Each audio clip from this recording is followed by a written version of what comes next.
Good morning, everyone. Ladies and gentlemen, distinguished guests, and esteemed participants, it is my great pleasure to welcome you to CBE's webinar on leadership and the role of women in the built environment.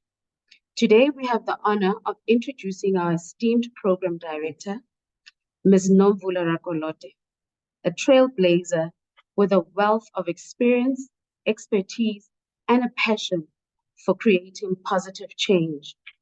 Her biography reads as follows. Nomvula is a highly accomplished professional with over 24 years of experience in various industries within the public and private sectors.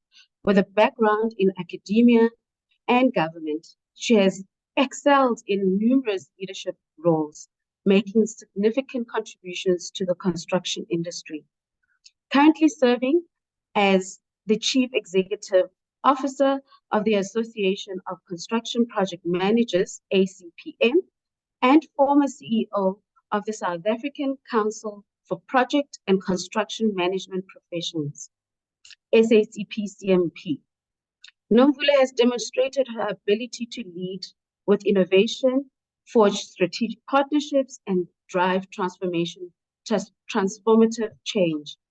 Her extensive experience in corporate and business strategy, with 13 years specifically in the construction sector, has equipped her with comprehensive knowledge and expertise. Nomvula's extensive experience, strategic mindset, and exceptional skills make her an invaluable asset in driving innovation, fostering collaboration, and promoting excellence in the construction industry. Her contributions to the industry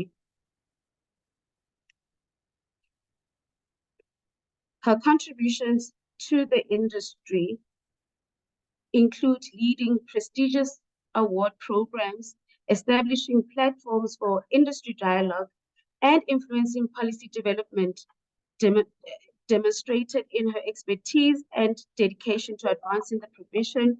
With her visionary leadership, she navigates complex challenges and creates meaningful partnerships for sustainable growth.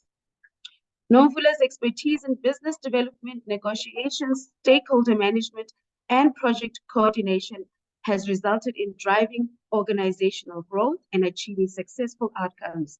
She has a proven track record in policy development and implementation within the construction industry, contributing to its transformation and compliance with regulations. Additionally, her experience in board administration and governance has provided her with a deep understanding of strategic oversight and strategic management.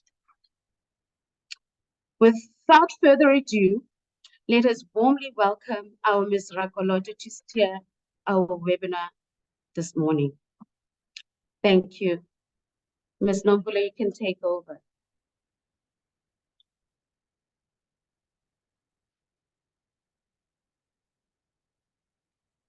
Perfect. Thanks, Will.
Okay, KB, you can go in front. Yolanda, please take KB to the front. Bring Dr. back. What am I doing? Okay, go over it, KB. What am I doing? Please bring Dr. back. There you go. KB, go for it. The camera on. What am I? You introduce Big doctor. Snowball. Snowball. Again. Yes.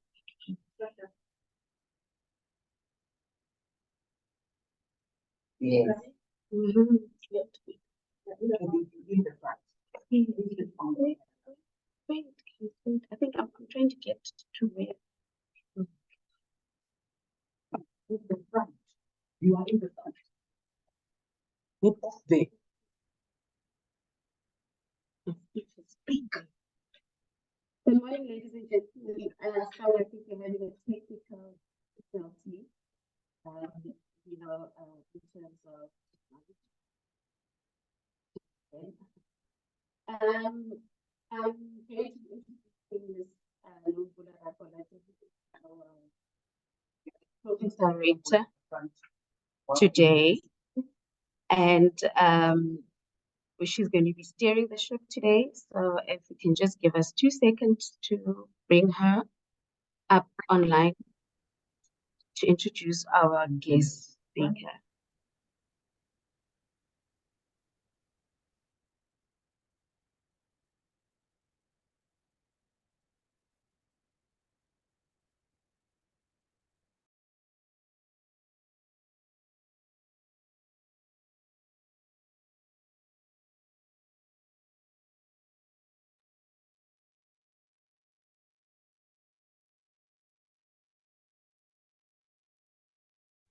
Welcome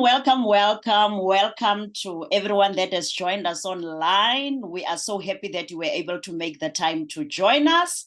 And we also just want to say thank you to the CBE for giving us the platform to be able to come and engage and learn from the wonderful host of panels that we have for you today. So just in terms of the Women Empowerment and Gender Equality webinar, the theme is leadership and the role of women in the built environment. And you will understand why we specifically speak leadership. Now, to those that do not know the CBE, I don't want to assume, let me just give a quick context. The CBE, which is a Council for the Built Environment, is a statutory body of the Department of Public Works and Infrastructure. Now, the CBE is the coordinating body, which I would like to refer to as the umbrella body for all the other built environment professional councils. And the councils I'm referring to is the Engineering Council of South Africa, which is EXA, SACLAP, which is the South African Council for the Landscape and Architectural Professions, the SACPCMP, which is the South African Council for the Project and Construction Management Professions, and then the SACPVP, which is the South African Council for the Property Valuers Professions, and then we have the Quantity Surveyors, which is the South African Council for the Quantity Survey Profession, and we have SACAP, which is the South African Council for the Architectural Profession. So those are the regulatory bodies that we have within the space of project management, and under each there is certain they all have their various voluntary association. So welcome once more. Let me just quickly give you a brief overview about our session today, and then I will go into the announcements, and then afterwards we will be starting on our program, which I'll give you an overview of. Now, just in terms of the webinar itself, the Council of the Built Environment established a transformative collaborative committee, TFC, in 2020. And these committees were there to address the policy constraints hindering transformation in the built environment. That is why now we have this webinar, because this is one of the other aspects for government priority, even for transformation within the built environment. And you might be asking yourself then, what is the focus of the Women and Gender Equality Task Team? So the primary focus is to increase the participation of women in the built environment under the council statutory bodies that I've mentioned to ensure their fair treatment in the workplace. And we know we can get this right also in terms of policy directives. And then what is it that the TCF has done? They are assessing existing policy gaps concerning women's economic empowerment and evaluate relevant government programs aiming to propose enhancements and facilitate their implementation. So we are not saying nothing is done, but we are saying that we continually need to review, we continually need to enhance. And what are the aspects that we are looking at amongst others? The first one is advocacy for inclusion and diversity. I would not further explain that. The panel members will be kind of unpacking that to us. And then we are also looking at initiatives for inclusion. Inclusion is not a problem, but then what are the specific challenges that are then faced, when we talk about inclusion within the built environment? And its policies, amongst others, looking at the things that affect us day to day as women, like mother-friendly employment conditions, career development plans, fair recruitment and promotion practices, childcare support, as well as mentorship and role models. And you will see that that is specifically mentioned because it could be some of the things that hinder or that are barriers to us ascending to these leadership positions, or when we are there, what the challenges are. Now, coming to today, what are the objectives of this webinar? First of all, we want to identify interventions and empower and develop women in the built environment, amongst others. We also want a platform where women can participate and be interactive. And we have all of this host of series that have different themes, and I will share the themes for today. But the biggest of them all is also profiling women trailblazers in the industry, because sometimes we look for role model. We think that the role models are not there, but it is the opportunity to get to know the role models that we have. And I'm so excited about the panelists that we have today. Now, let us go into the announcement. First of all, please feel free to participate. And just after the webinar, we will be sending you a post-webinar survey. Please make sure that you complete it. We want to hear your input. We want to hear your views so that we are able to enhance and improve, even for the other sessions that we will have in future. And we really appreciate your feedback, because it will then also help us to service you better as women, because we cannot be sitting and just doing policies without hearing what the challenges are. And then also what you need to do, please join our conversations on social media using these handles. We are on LinkedIn, on Facebook, Council for the Built Environment, and then also on Twitter. KB will also be sharing those handles with you on the chat so that you are able to see those. And please hashtag. The hashtags to use is #AdvanceHer, #Built Environment Leadership Webinar, #Women in the Built Environment, #Transformation. Please use those. That will be posted on the chat so that you are able to see the hashtags, so that you are even able to see us on social media. And the webinar itself will be posted on the CBE YouTube channel. And now an important announcement, please, for those who will need sign language, please pin Keta. You will see the names are written Keta and your JDR screens. So please pin it so that you can continually be connected in terms of the sign language. Thank you very much. And now we are ready to take off. We will be starting with our guest speaker. So just a quick rundown in terms of the program. We will be starting with our guest speaker, whom I'm going to introduce shortly.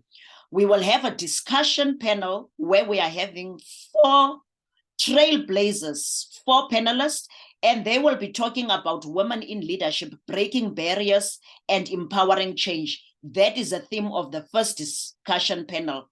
And we will allow for question and answers. After that, we are going to have a break. And then our second panel will be looking at advancing her, how to build a pipeline of female leaders in the built environment. So the first one is actually really their lived experiences on how to break the barriers. And then the second one, we are looking at a solution and recommendation to say, yes, these are the the challenges. There are people that have advanced, as you will hear, but then how do we build the pipeline of female leaders? And there we will be having 3 panelists. We are supposed to be finishing at 2, and there's already a lot of catch-up time, which we need to do. And for that, we just want to apologize with the delays. With that being said, let me start with our guest speaker, quite an impressive portfolio. We're looking forward to your experiences. We're looking forward to what you are going to share with us. So our guest speaker for today, which I would like you to just, show us the icons and welcome her, whether you are clapping, whether you are doing a sharp, whether you are giving hands, please use your icons. So our guest speaker is Dr. Kulusa Madikizela. She is currently a senior lecturer at WITS. I like to say WITS, then in that way I keep it safe so that I don't miss the pronouncement. So just to introduce them, Dr. Kulusa Madikizela holds a PhD in Construction Economics and Management from the Department of Construction Economics and Management, Faculty of Engineering at UCT. Her research focused on exploring the relationship between diversity, leadership, and innovation within the South African industry. So just a bit about Dr. Madikizela. She's held various leadership positions from senior manager, executive management, and even up to the level of CEO at various multinational organizations, including Pragma Global, Uricon Group, Shell SA, Life Health Group, and Avenge Group. And a milestone that stands out was her tenure as CEO of Nexus Facility Management Company, a business she was notably recruited to start with a focus on the telecommunication sector and Newtel, a major client. She was responsible for growing this business from a zero base to a multi-million rand income generating enterprise. People usually don't want you to read the full, the full profile, but there's just things that I could not miss. I just don't know what to leave out, but I would also want to indicate that she serves on numerous boards, such as JSE listed Accelerate Property Fund, where she currently chairs the Social Ethics and Transformation Committee. And with all of that sitting in various advisory boards across various universities, being UCT, being UJ, being Stellenbosch, in everything said, not even going to her roles as a woman, she still has time to indulge her passions, which for me is such a beautiful balance. She hosts on late night and weekend shows at Cape Talk and 702 radio stations on topics ranging from engineering, innovation, gender equality, transformation, lifestyle, property development, sustainability, and social development, amongst others. So we just want to say it does not all end here. Plug on. And if you want to know more about our keynote today, our guest speaker, Dr. Madikizela's out of the box career trajectory, we have all the information, and then KB will just share the link that you can use to learn more, to follow her. And then with that said, Dr. Madikizela, I would like to welcome you, and then over to you as we learn a lot from you in terms of your keynote. And thank you very much as well for giving us your time and wanting to come and share and empower the ladies. Welcome once more. Over to you. Thank you. Thank you, Nomvula. Good morning, everybody. My voice sounds very sexy. I'm recovering from the flu. So if you one day get to see me face to face and you hear that I talk normally, just know that this was my sexy post-flu voice. It's such a privilege and an honor to be speaking to you this morning on such an amazing topic about how do we get more women into leadership roles into the built environment. It's interesting that whenever we talk about women issues in the built environment, right, we always talk about how do we break these barriers that seemingly are standing in our way of ascending into the highest echelons of this industry. And yet, if you take note of the work that's already been done within the industry globally and within the African context in South Africa, there's already a lot of work that's done that breaks the barriers, that takes them away. So I sometimes feel like the issue is not necessarily always breaking the barriers, but sustainability. So in my career, I've always found myself either the only Black person or the only female within a specific point, whether be it on the board or becoming the first Black female CEO to run an industrial engineering company called Pragma. And through that, I then decided to pursue my PhD because I saw that without diversity within this space, there's no way we can advance our industry. There's no way we can get this industry to be where it is. I'm sure if you all look around, and many of you in this webinar have an interest in the built environment, or already professionals within the built environment, you will know that post-2010, when we're building the World Cup, we were the boom industry. Everybody wanted to work within the built environment because we were thriving. And if you now look around, there are not a lot of many large construction companies that even exist. So I want to pose a conversation today that speaks around, let alone getting women into leadership roles in our industry. How about a reimaging of our industry to get it back to where it was? Because it's pointless trying to get us women into leadership roles where we don't have an industry that's thriving. Now, it's not to say the industry does not exist. That's why we've got the Council for the Built Environment doing amazing work to ensure that this industry continues to thrive. But the reality is that from a context of the engineering sector and the built environment being a space that everybody wanted to have a career in because it was a boom, we are no longer there anymore. We've lost it. We don't have, I mean, if you look at the top 5, we used to have Greenacre LTA, Marian Roberts, Group 5, Conco, Wilson Bailey Homes. Probably Wilson Bailey Homes is the only existing large entity that still exists. Many of our large companies are no longer in existence. And part of it has been obviously the corruption. I'm sure you heard a few years back, few of our senior leaders within these global companies had to be taken out because of corruption and price colluding and all of that. And I think a lot of that stems to the lack of diversity within the industry. And when you talk about diversity, you then have to bring in the gender issues. So when I looked at my PhD, I investigated the relationship between diversity, leadership, and innovation. And I was specific in looking at diversity because very often when you talk about women, right, and you talk about women who want more women in the built environment, want to bring more women, somehow I've experienced in the last couple of 15 years in this industry when I've been in leadership roles, there seems to be a shutdown. People just shut down. Well, here you go again. It's this feminism again. But once you talk about diversity, you're talking about people living with disabilities, you're talking about cognitive thinking, you're talking about a diverse industry that brings every view to the table. And obviously, if you talk about diversity, you have to talk about gender. So I investigated what is it about the leadership's ability to drive the relationship between diversity, innovation, and leadership to advance organizational performance and ensure that the industry stays thriving. And some of the key elements are some of the challenges we're going to talk about today and in the panel conversations is about how do we get leaders to actually see the industry as an industry that just doesn't provide bricks and mortars, but creates an environment that sustains communities, right? Because we are in the built environment, not for ourselves, we're in the built environment to ensure that communities thrive. But communities cannot thrive if the people that are on the boardrooms and at leadership levels who make decisions for communities are not represented. You don't have enough women in the industry, we know that.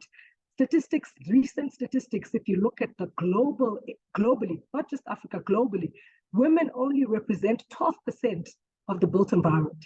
12% of the built environment globally.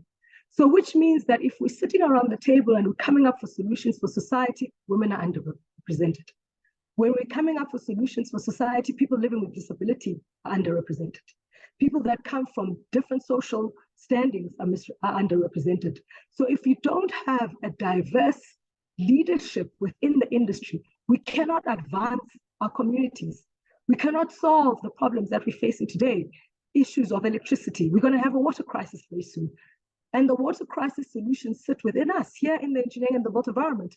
But we are stuck because we are sitting with leaders that all look the same, that all went to the same university, that all think the same. So we're stuck with groupthink. So we need to work towards ensuring that we have a diverse industry. And in that diverse industry, we need to make sure that we come up with sustainable solutions. We haven't run out of women who want to study engineering, or people living with disabilities who want to be in the engineering space, statistics will show you that in the last couple of years, there's been an increase in women studying engineering in the built environment courses. However, the challenge is that we don't retain them in the industry. For some reason, we have not created a cohesive environment for women to thrive. Once we get into this space, women don't want to stay. Part of my sample, I found that when I did my study for my PhD, I looked at the numbers, and the numbers were not that bad. I was sitting at a 50-50 split. So 50 participation from women, 50 participation from males. But once you start looking at the data seriously and unpack it and go into detail, you then get the picture that actually this industry is not conducive for women, because it's not creating a culture for us to thrive. From comments like, oh, if we promote her, she's going to fall pregnant, or if we promote her, she's going to always want to go home. One of the reasons I've been seen to excel in the industry, and most of my male colleagues will say, oh, Colosa's not married, she doesn't have a husband, she doesn't have children, let's give her more work. And there's this perception that we as women don't want to raise our hands for senior leadership roles, which is not true. It's just that we don't have an ecosystem in the industry that supports women.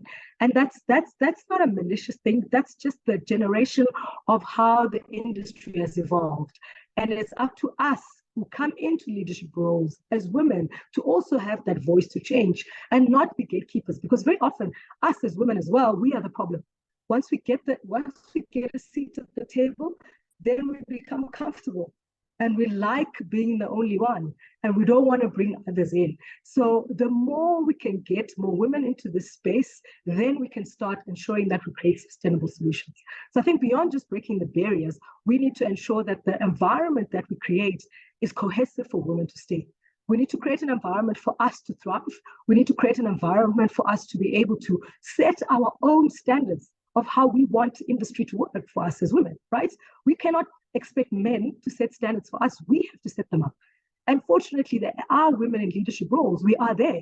We just need to make sure that we band together as women and come up with these solutions that work for all of us and ensure that we create a thriving environment.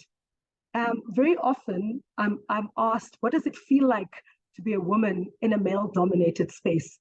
And I always say, I can't wait for the day where I'm not asked, what does it feel like to be a woman in a male-dominated space? But I'm asked, what does it feel like to be part of an industry that contributes to infrastructure change and finding solutions to communities that impact the world and impact societies? Because that's what our industry is about. But we're not there yet. We're still in a space where we still thrive and excited when we see women in the space, because there's not enough of us. But that's why these webinars are so important. It's so important for us to have these conversations, because it starts with a conversation.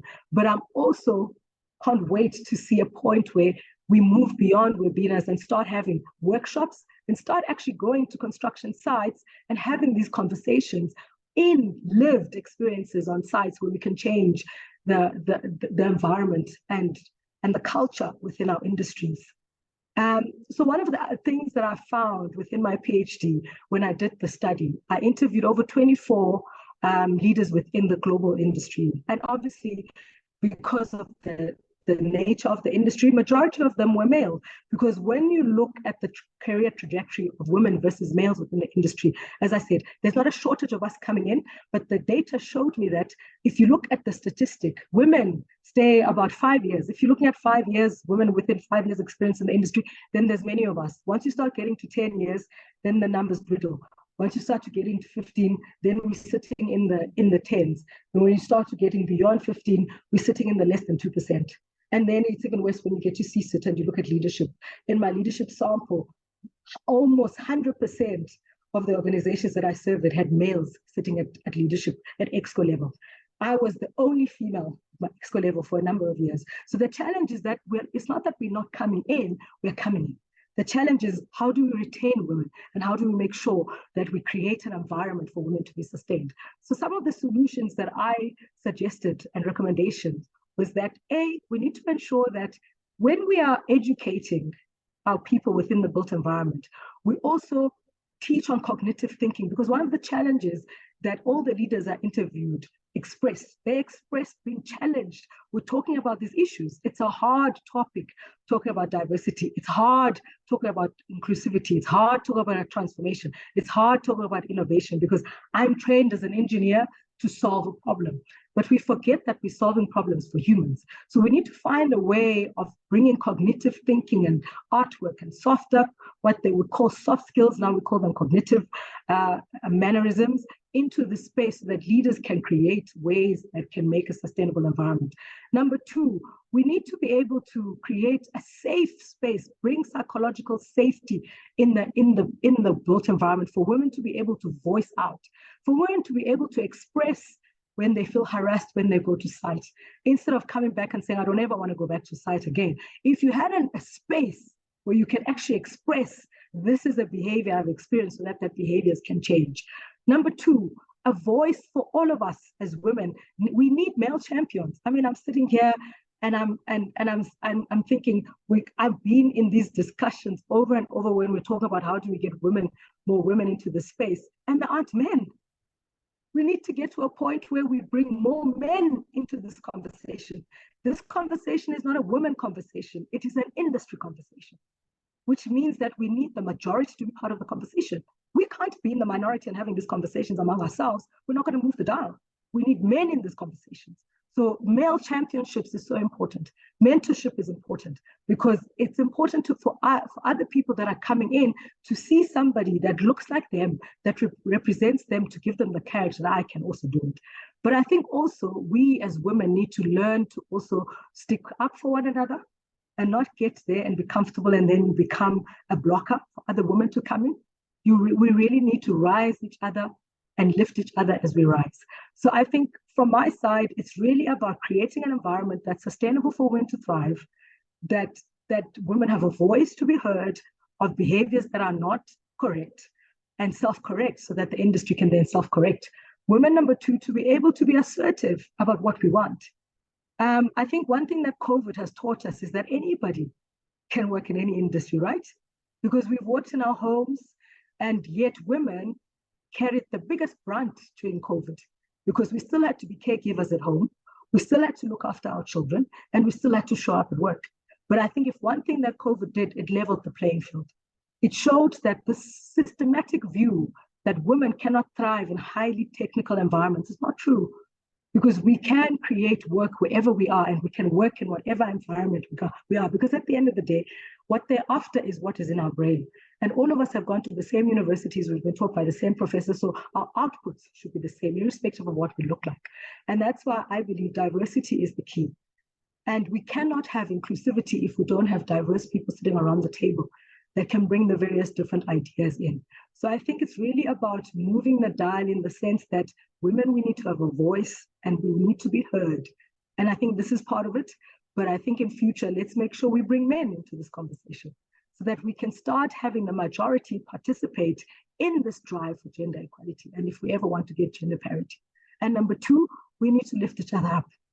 We need to be standing on shoulders next to each other as women, because we are stronger together, and not want to close doors for other women because we want to be the only one there. That's not the key. It's not going to work. And then we need to affect policy.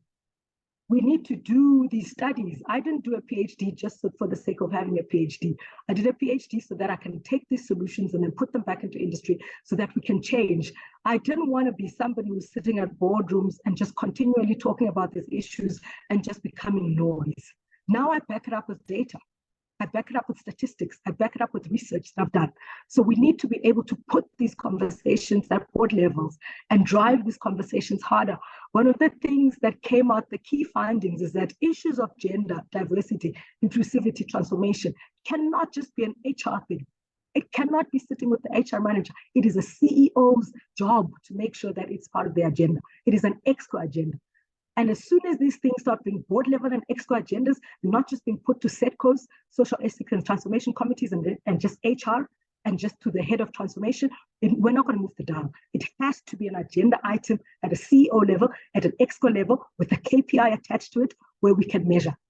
This is how we're going to change this industry, and this is how we're going to break the barriers. And I think just banding together and having these conversations and being proud enough to share our stories and even share the challenges that we face, because it hasn't been easy for us. It hasn't been easy. We face so much adversity.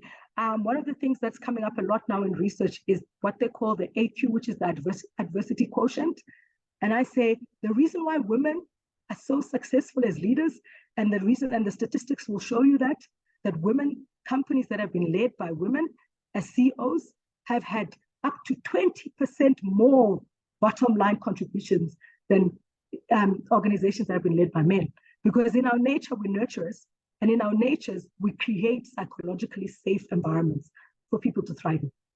So it's really high time that we as women realize we can do it and not wait for somebody to rise us up. We must rise ourselves up.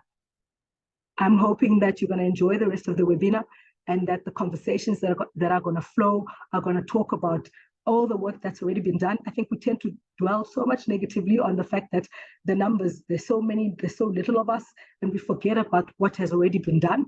There's a lot of work that's already been done to break the barriers and to get us in there. Now we need to work on how do we make this sustainable? How do we sustain ourselves so that we stay in this industry? It's sad when I talk to engineers that have said, I have an engineering degree and I've never worked in the engineering sector. I stopped in my first year of working because I couldn't take it. I now work in banking, or I now work in consulting, because many of us move out of our industry, we don't stay. So we need to create a cohesive, safe environment for women to thrive and make sure that it's sustainable. And it will start with us. It will start with us. And it will start with us also holding our male counterparts accountable. How often have you as a woman sat in a boardroom full of men and they'll make a joke like, oh, by the way, my wife does not know how to use this technology, and we sit there and we take it. Whereas our job is to actually be the mirror, because very often that when that joke is said, it's not said with malicious intent. They're just so used to being in the boys' club themselves that they no longer know what they're doing and what is wrong. So it's up to you as a woman who's there to raise the mirror and say, actually, that's wrong. You cannot make jokes like that. So it's up to us to continuously have these conversations and be the mirror for the behaviors that are not right, that are blocking us in this industry from staying, and be the change that we want to see in this industry. Thank you very much. Thank you very much. Thank you very much, Dr. Madikizela. I wouldn't even want to go through what you've said, but the takeaway, you've already actually even given us solutions, and it's so nice to engage. And for me, it clearly says we know what are the problems, and already we even know how to, how to resolve those. And on an important matter that you've spoken about, everything that will bring about the change is a policy matter. Now, if you even look at the Transformation Collaborative Committee of the CBE, that is what they are looking at, reviewing policies and looking at, on how to create this conducive environment. We must sit around the table as a diverse group of people, including men. But with what you have raised, that is exactly one of the points that we are going to have from our panelists. Once more, thank you very much. I do hope that in terms of resolutions, there's quite a lot that you've already said, which we will look at towards the end of the program. Now, given that we are already, behind time, but we will still stick to making sure that we have our break at the scheduled time, which is 12 o'clock. We are now moving into the discussion panel number 1. And the theme there is Women in Leadership, Breaking Barriers and Empowering Change. And I will really just like to give a quick context of that and what I'm going to do based on the issues we want to address under this. I will call on a panelist, first introduce her, and then indicate what she will be talking about instead of introducing all 4 at one go. But on the follow-up questions, we would have then done the introduction. But just a quick one, you raise a very important point in terms of saying the women are there, but where do they end? When we look for them, where do we really go? If you even look at the statistics of the CBE currently, we are having 40% women across all of those built environment councils and 60% men. It looks transformatory. It is good to see those statistics. We are seeing the transformation from a registration point of view, but the important thing that you are raising is how many of them stay, and if they do not stay, what are the reasons? But maybe the biggest thing as well is that looking at the stats of 40% and 60%, we can be happy about the stats, but the big thing is where exactly are the women within the full value chain when it comes to the built environment? And those are really things that we will look at. And then in terms of the theme now for the first panel, which is Women in Leadership, Breaking Barriers and Empowering Change. The theme itself covers the importance of promoting women to executive roles and how they can cultivate an executive presence and personal brand, because you can be there, but not seen, not heard. How do you cultivate that? And I will indicate what are the issues that are going to be addressed under that. And how to thrive in turbulent times. And I think what Dr. Madikizela has already shared, more or less you can already see that the strategies that she was able to find to still navigate, the industry itself. And then we are also going to look at how to set boundaries, how to engage men, but I will be going to the various sub-themes. With that said, let me start with our first panelist, Ms. Refilwe Buthelezi, who is the President of the Engineering Council, EXA, the first female for that matter. Let me quickly just go to the introduction and I will indicate what she will be talking about. So just in terms of a brief introduction of a profile, Refilwe Buthelezi is a professional engineer, PR-Eng, registered with the Engineering Council of South Africa. She is well versed with the Act. She's a prominent member of the Institute of Directors and has served on the councils of the South African Institute of Electrical Engineering.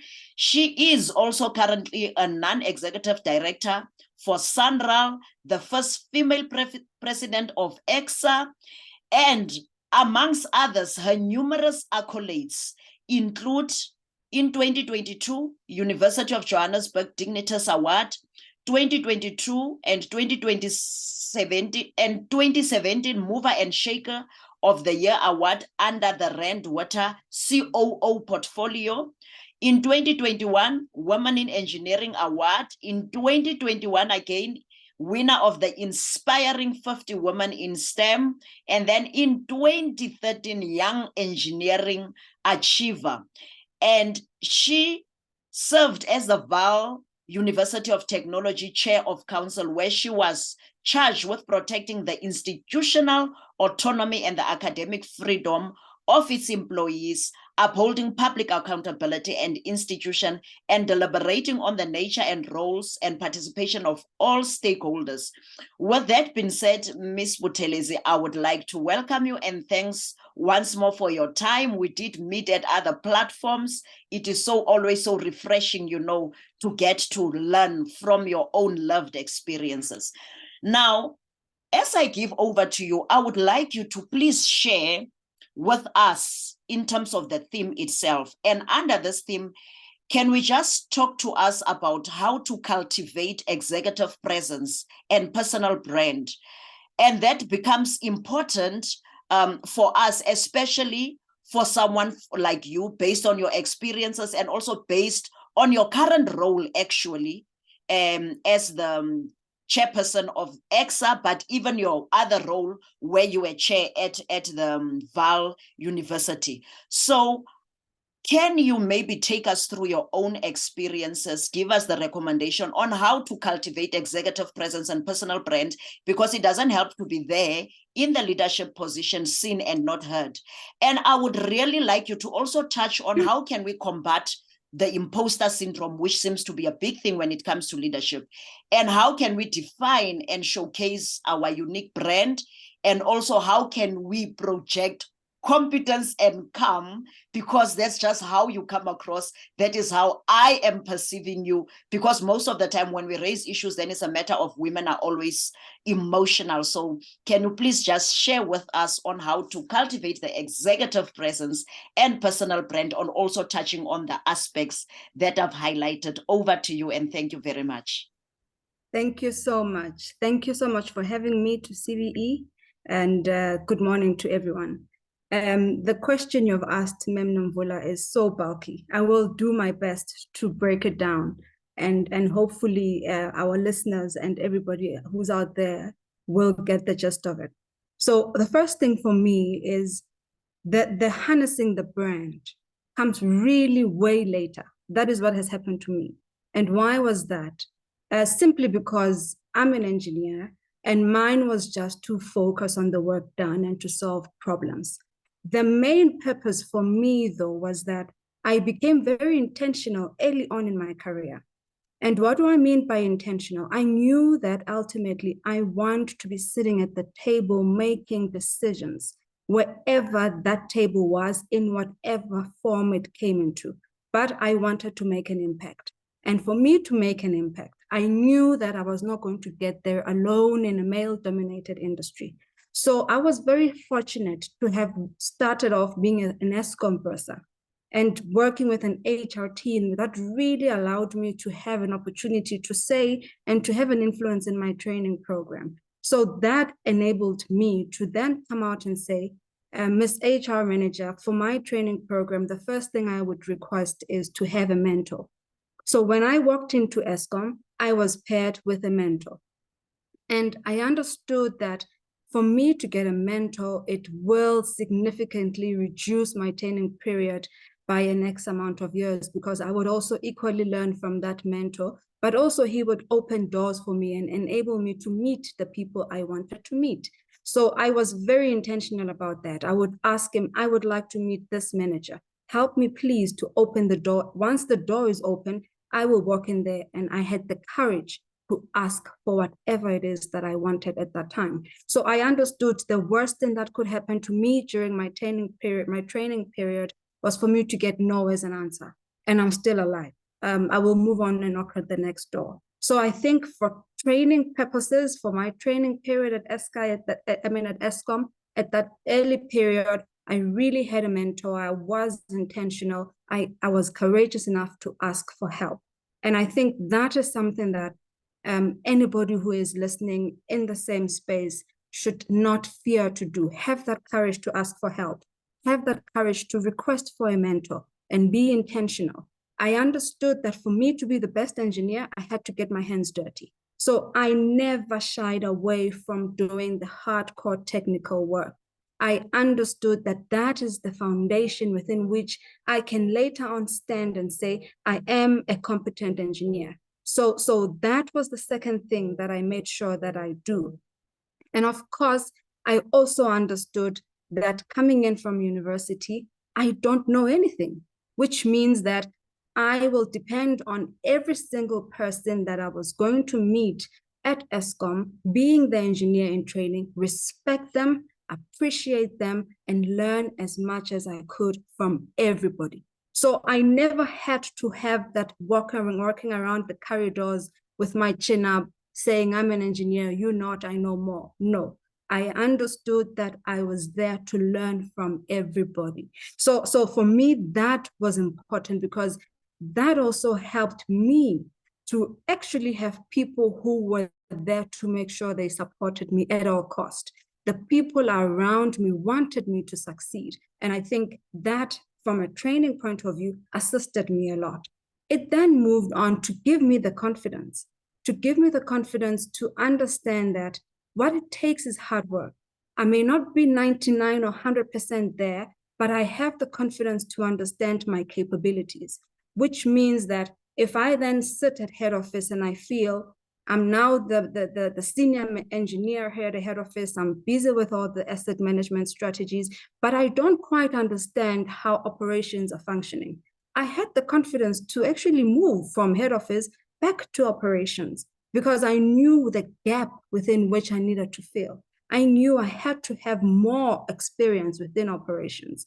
And people at some point found that bizarre, because they would come and ask, people usually move from operations to head office, but you're doing the opposite. I knew where I was going. So moving back to operations, I went back to Letabo Power Station for a year. I was the manager in design and specifications within a period where I was almost 10 years working for ESCOM. But I knew my shortfall. So I think it's important for anybody to also have the ability to introspect, know what your gaps are, know what you need to do to augment that, because it helps you get to the step change that you want to get to, and have that courage to go back and do it if you then have to do it. And once I was there, I then The rest was history because I was then headhunted by Randwater, and that's how I left Eskom. But then while I was doing that, I also then understood the industry was mine. It was my oyster. It was my playground. I needed to play in that space. So I started very early on. Once I obtained my PRN within the prescribed time that EXA does prescribe it, I then went and I started participating at the Institute of Electrical Engineers as early as 2012. And when I got there, I was one of the 2 Black females in that council. And I understood that for us to diverse the space, I also have to be impactful and intentional in bringing in more females in the space. So we then started driving that agenda. And if you look at the South African Institute of Electrical Engineers today, we've got a lot of prominent Black females who are chairing a lot of the initiatives in that space, some of which are also serve in the same council at CBE and some at the Engineering Council of South Africa. So voluntarism is important because what voluntarism does, it exposes one to a broader network. It allows you to have a peer-to-peer review with people in the same industry, but also it enables you to have word of mouth. Because without that, you are then going to be sitting in a position where you always have to prove your competence. But where you have your job and where you participate in industry, you have people watching, people assisting, people mentoring, people supporting, people who can vouch for you. And at some point, those very same people will compete with you for certain roles. But that's how you get to that place where you have a network. So I would definitely say, ensure that you volunteer, ensure that you build a network, ensure that you get a mentor. But then the most important thing is understand yourself, be authentic. So I am one of those people who understand myself. I am one of those people who believe strongly in being authentic. I'm self-aware. In all honesty, I don't think that without those aspects, you can sit in a council of almost 50 men and you don't have the EQ you need to have. I think you would be quite in trouble because it's not really an easy space to be in. So I strongly believe in having that ability to understand yourself, understand what triggers you, understand what triggers you. And when you are done with your meeting, if you really have to go back, be that resilient to say, I will go back and I will deal with my emotions. But at this point in time, it's the work that matters. And I think as women, we often get blamed for being emotional. As women, we often get blamed of being aggressive. Let me tell you, we are not as emotional as the men out there. But the minute we show that, we will be the talk of the town. So we need to find a way to navigate that space, to balance the emotion, to balance being assertive, but ensuring that work continues. So I don't know whether one would call it having a mask, but for me, I call it understanding yourself. I call it being resilient enough to make sure that when work has to be done, there's meritocracy that has to be taking in place, you do the work. And when you are done, you then find a sounding board outside of the boardroom and you deal with whatever emotions that may have been triggered at that time. So I understood that I needed to get my EQ very well in check, to an extent that even while I was at Eskom, I did go out there and seek an executive coach. I did pay for that coach out of my own pocket because at that time, I was intentional enough to understand that Eskom might not recognize me as an executive now because I'm still an engineer. But for me to get to where I want, I need to get my EQ in check now because I know what I'm building towards. So I think those small pockets of excellence in terms of being intentional, in terms of planning your career, really have gone a long way in helping me achieve what I've achieved. Am I good at branding myself? Ms. Nomvula can certainly tell you I'm not. Am I good at marketing myself? I'm certainly not. I need help in that regard. But I do think at this point in time, as my career progresses, and me trying to now be out there and start talking to people more, the stars will align. And at some point, we will be talking a different game altogether when it comes to brand awareness.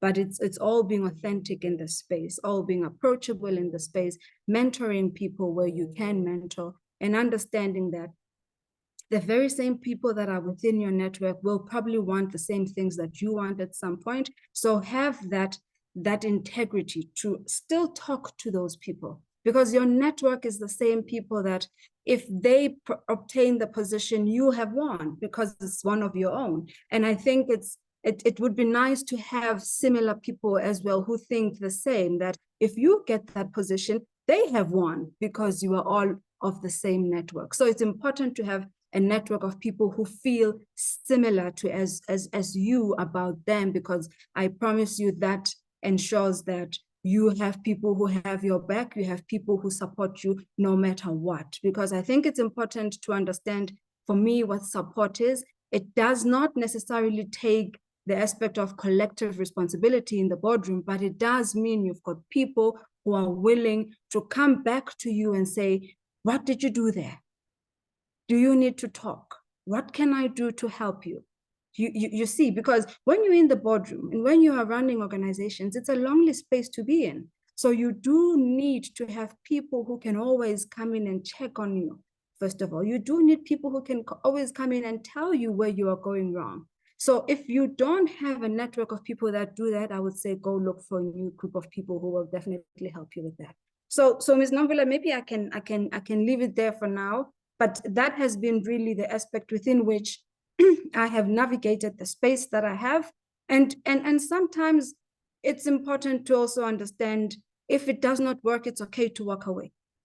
I think if people have searched Refula Buthelezi, you will come across a few articles of VUT, as I was the chairperson of that council. But at some point, when my values and that of the space that I'm operating in don't align, as a woman, it is not failure to say, I am now in a position where I have to walk away. It is no longer serving me, nor is it serving the institution for me to stay, and be at peace with that decision, because it's not a reflection of failure, but it is a reflection of understanding yourself, understanding where you are, being authentic in your space, and having integrity to being a leader that you are. So I think as women, we also need to make sure we don't beat ourselves when we have to make very difficult choices.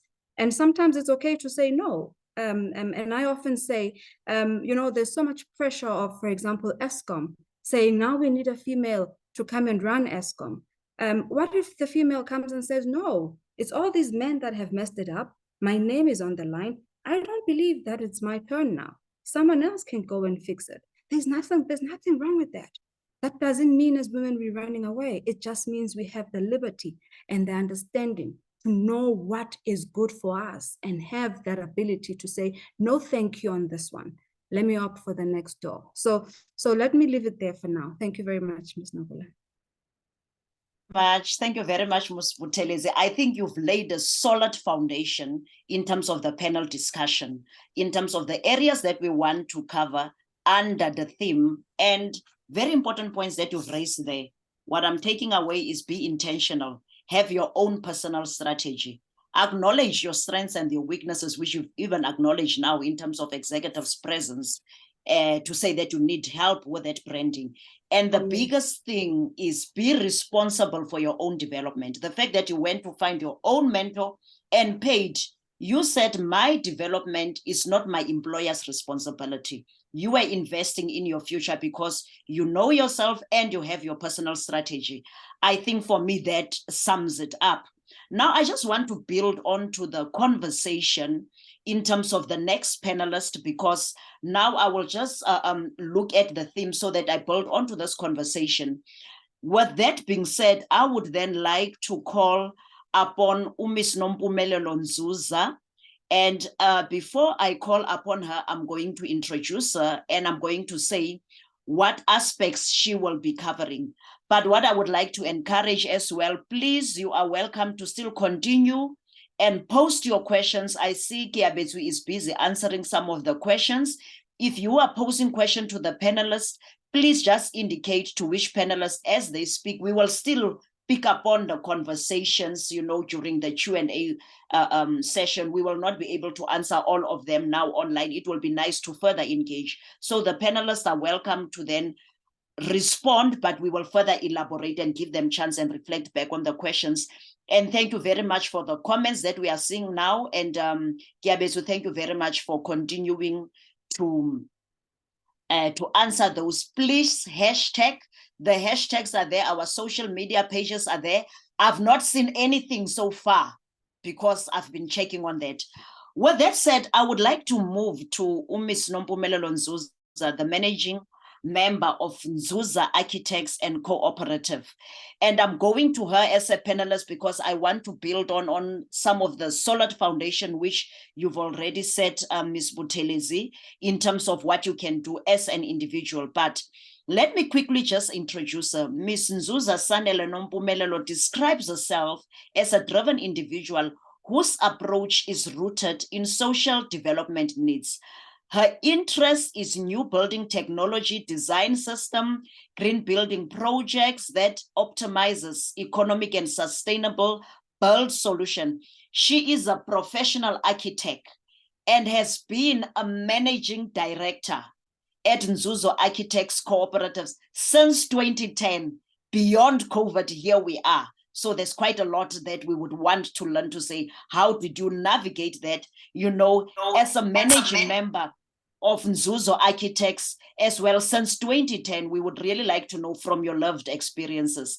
She enjoys membership with an impressive array of professional bodies, which is SACAP, the South African Council for the Architectural Profession, SAIA, which is a voluntary association of SACAP, which is a South African Institute of Architects, quite a lot of acronyms, the Green Building Council of South Africa, the South African Institute of Black Property Practitioners, Black Management Forum, and she received a Golden Key International Honor Society membership in 2006 in recognition of her outstanding scholastic achievements and excellence as the best woman-owned business, and also the best woman-owned business in 2018. So with that said, I will not go any further. Quite an impressive one. Just to build on what Ms. Buthelezi said, thank you very much, Nompumelelo. I see you are already on. Would you please just then share with us to say, how does one thrive in turbulent times? And I'm interested in that, especially given now your credentials, especially given that you started as far as 2010 and you are still here. So how do we thrive in a turbulent times? How do we cultivate resilience?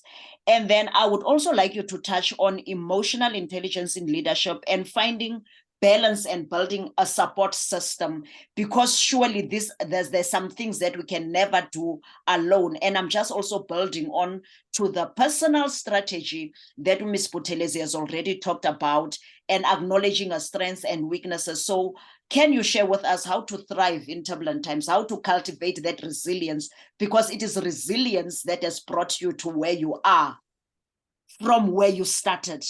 Over to you, Ms. Nompumelelo. Thank you so much. Thank you so much, Nombula. I'm so glad that you actually start off with that question, because if I were to now look at my career and where it began, or rather the registration even of my business, it began through the need to build an additional layer of resistance through difficult times. When we first began and registered Nzuza Architects, it was in 2010. At the time, you would find that many companies were retrenching. We had just finished off and graduated from our masters, and there were no jobs. One had to get training, one had to get work, one had to sustain themselves. One has to sit down and build a strategy. What do I do? Do I go home? Are there opportunities available to me in order to ensure that I get what it is I need? This is a pivotal lesson that has carried myself through my career. A lot of what it is that will get you somewhere is in your own hands. The EQ component is required not to allow the emotional state that may overwhelm you to take over. Take the situation, analyze it, understand what it is that you need, and then build a plan. When you've built that plan, identify people who can assist you. Who can assist me to get to this point? Now, we had just come out of university. That's myself and my ex-business partner. We're in our mid to early 20s. The future was ahead of us. It was going to be, joyous, easy, perhaps. And then the economy happened. There was a huge financial depression within the construction industry in that period. What seemed to be an idea of just getting a job overnight became an impossibility with funds running out. What did we do? We sat down, myself and my then business partner and very good friend, and we said, okay, this is our circumstance.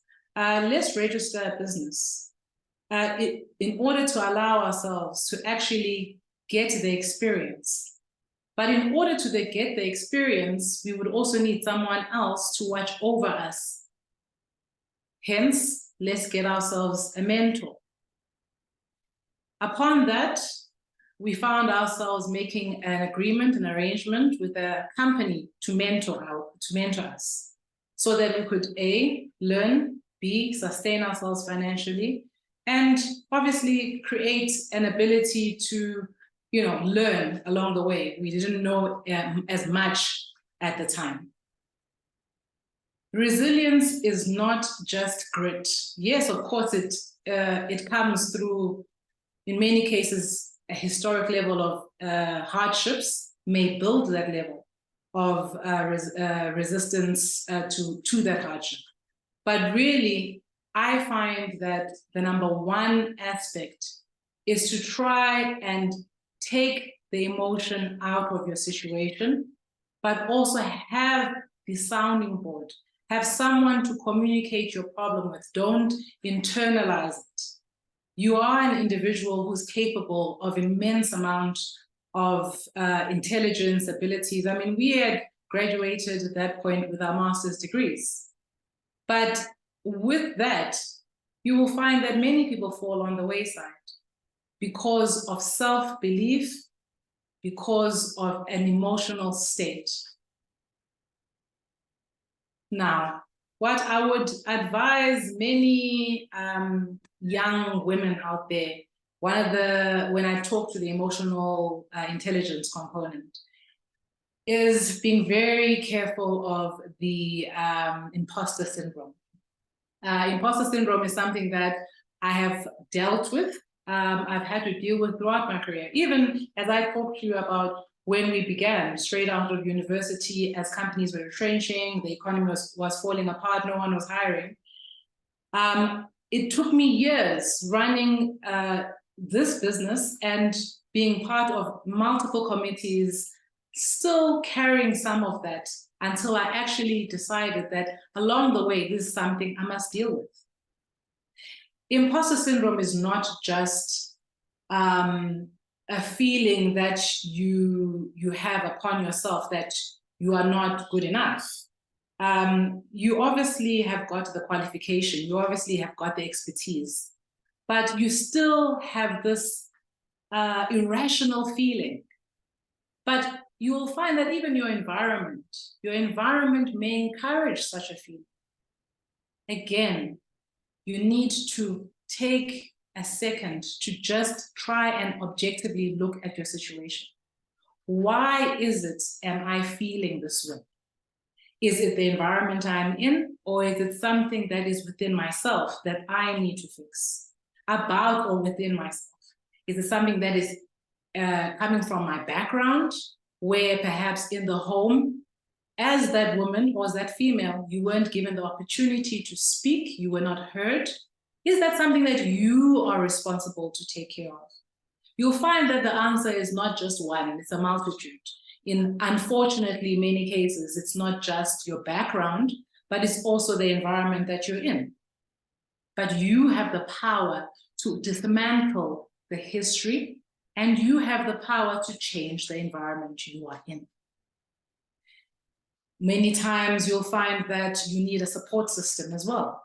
Again, choose that support system very carefully. You might find that, yes, you are in a male-dominated field.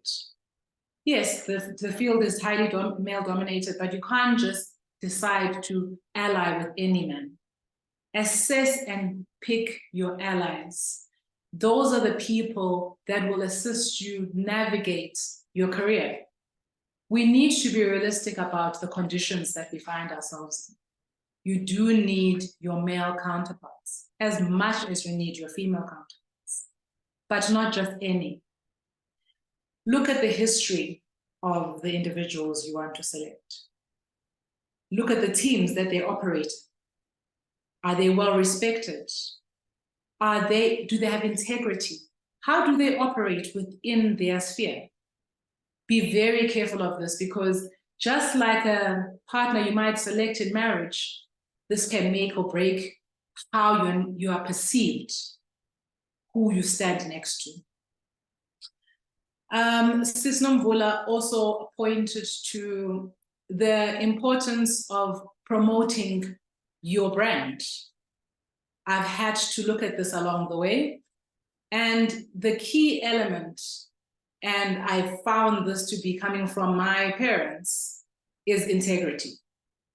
No matter what it is that you are doing, you will find yourself, especially in leadership position, in situations that attempt to compromise you, attempt to compromise your integrity and how you operate for financial gain, for promotion. Careful. You need to make sure that any decision you make is one that is going to keep your integrity in place. Make sure that your career is sustainable and that you are a good example to those who come after you. Invest in these people. Invest in the people in the future. Somebody possibly invested in you. If they didn't, then be the change that you want to see. Make sure to open doors, something that my company has focused on from the beginning of registration. We've always made sure to focus on who needs help, the students, your young females, your young Black males. Many of them you'll find are the last few students who haven't been found positions when they have to get training. Partnering with these universities, making it known that we exist and this is what we do. We are here for this percentage of students that seem to be left behind at the end. Actively incorporate your time in growing your future, because I can promise you, as I've experienced already, though that student actually becomes your anchor into the future. These are people who are coming up with innovative ways, people who know technologies that you may not be aware of. They are the university learning new methods and ways of production. You've passed that. You're now more focused on the current worldview. If you actually make sure to hold hands with this youth, you will make sure to create an ongoing sustainability. So that would really be my 2 cents to contribute over my few years in this career. Thank you, Ms. Margaret. Thank you very much. She's being modest, saying 2%, 2 cents. It was not 2 cents, eh? It was 1 million. To attest to that, Marilyn is saying in the chat, they need to get access to this recording. It has valuable life experiences. So already we are on our second panelist, and that is a value that everybody is already getting. So thank you very much, Marilyn, for that. Ke Abetsu is answering you, but I did indicate when I did the announcement to say it will be available on the YouTube channel of the CBE, and all of the social media platforms has been already placed for you to be able to follow. Now, I love what you said, Nompumelelo. There's so much alignment between what Ms. Buthelezi said and yourself. So you're talking about alignment of values, you are highlighting integrity, and it ties in with the self-awareness that Ms. Buthelezi was highlighting. And you say choose selectively. And for me, if you say choose selectively, who your support system is. It is the same as well, another aspect, if I can align it to what Ms. Buthelezi said, by saying be intentional, because if you are intentional, if you are self-aware, if you have your own personal strategy, you will know in that selection what exactly are the gaps from your side. Because if you do not know what you want, somebody else will define it for you. So you have to know exactly what is it that you want. And we must continue to invest, not close the door, but make sure that the others come in. So pay it forward. If you didn't have that opportunity, the message from Unompumelelo is that be that change. And you highlighted a very important aspect, which a lot of people find difficult to say. How do we deal with the millennials? How do we work with them? And what I'm getting from you is to say that there is value that everyone brings. So it's not my number of years in the industry, it's not my experience, but it's the people that are around the table, each bringing their own valuable contributions. And to the women that are listening today, I would like to say, everyone can add the value. Let us not create barriers for ourselves due to the imposter syndrome. With that said, we move on.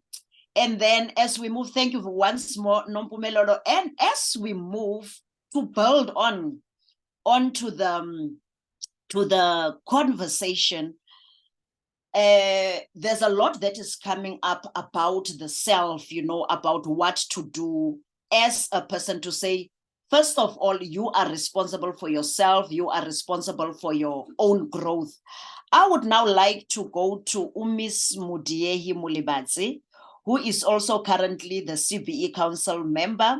We are so happy to have you and also to be part of the discussions, because we know the conversations that we are having will also be advanced, not only just from the report, but to discussion, at the board level, which will then be cascaded to the various councils of the built environment. We've already had a speaker from EXA. We've had a speaker from SACAP, I'm meaning in terms of professional affiliation as well. And we know that also we have a two-in-one where one is has the professional affiliation, but also sitting at boards. So we are really confident that there's quite a lot that's going to be advanced at the boards. Now, before I say what Ms. Mudiehi Mulibadzi is going to address us on as the council member, let me quickly just go, to her profile. Ms. Mudiehi Mulibadzi is the first Black female surveyor general in South Africa with a background in financial management, local government, project management, and business management. She currently serves on the CBE 6-term council, and then her work history spans on all spheres of government, across all spheres, national, provincial, local government, as well as Maluti Apofong Municipality and Tshwane Metropolitan Municipality, including the private sector, where she was at the Total Geographic Information Solution. But what I love about her is that her work horizon is not only limited to Mzansi. She is rooted in financial management. She has worked with the Development Bank of Southern Africa, managing development programs and projects, assisting the bank to make sound investment decisions. Further afield on the African continent, she served the United Nations in Sudan, responsible for the management of all surveying projects in the building of the UNAMID camp and roads for soldiers deployed to Darfur. She has served on boards such as the CBE, the South African Geomatics Council, the Municipal Demarcation Board, and she was also the chairperson of the Association of Women in Engineering. That was in 2000, and she's been involved in strategy formulation. I really love that rich experience from some of the things that could be holding us back even as women, the financial management, the strategy formulation, and also the experience not only within South Africa, but obviously over the horizon of South Africa. Now, Ms. Mudiehi, as we go to you and building up on what the two panelists have already said, if I look at your profile, it says that there's quite a lot that you have to navigate, on territories that were not always familiar. It says a lot about you, all spheres of government, and not only this country. So there's quite a lot for me that would be helpful from your own lived experiences. And what I would like you to share with us is to say, how do we engage in genuine self-promotion? And I'm asking that because uNompumelelo talked about integrity, and Miss Buthelezi talked about, self-awareness and all of that. And sometimes the environment, as uNompumelelo has also said, is that the environment makes us to place barriers on ourselves. She talked about the imposter syndrome. And sometimes we are even afraid to talk about our achievements. Even when we get introduced in platforms like this, a person will say, don't read all of my profile. We need to celebrate, we need those role models. So that is why I'm doing my best to read all the profiles. And I can see others are just being modest. Maybe there's still a lot of other issues that you have left out. I think what I would also ask from all of the panelists, can you please, on the chat, please also type in your social media pages. I'm sure that the woman would like to further engage with you and follow you and be able to gain, from the other activities that you are doing that could be helping them as well, so that we can follow you, we can further engage. I'm thinking about our guest speaker. We would love to follow on those radio talk shows. Now, Ms. Mutihe, to you, can you just share with us how we can deal with genuine self-promotion? And with this being said, can you please highlight your achievement and tell us how you've advocated yourself with authenticity, and also in terms of celebrating milestones and contributions? Can you share with us how we can do that? I mean, to be able to be one of the women that has given sound advice to a bank, that talks a lot about how you should be able to promote yourself to the level where they say, this is the person that can make it. Over to you, Ms. Mutihe, and thank you once more again for gracing us with your presence.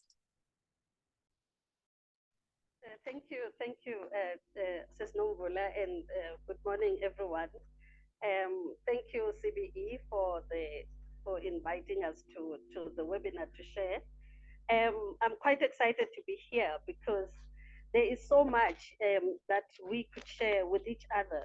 And I look back, I was talking to KB last night to say, when I look at my career, everywhere where I have been, my friends, my family, as in I'm not married, I don't have children. So, but the family, as in my brothers, they would say, you are breaking new ground, you breaking new tunnel, and you breaking it with a table knife and a fork.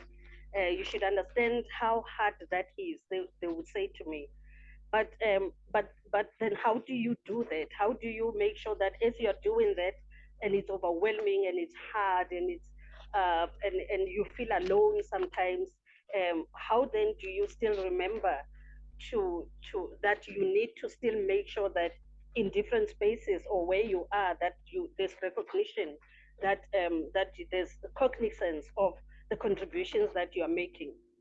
So your question is very in line with what I would really like to share.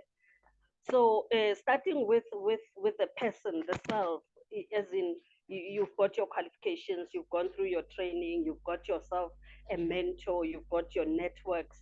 But then how do you make sure that within the spaces that you are wanting to make impact, that there is that understanding and recognition that you are there, you are making that impact, when there are still so many barriers that you need to overcome?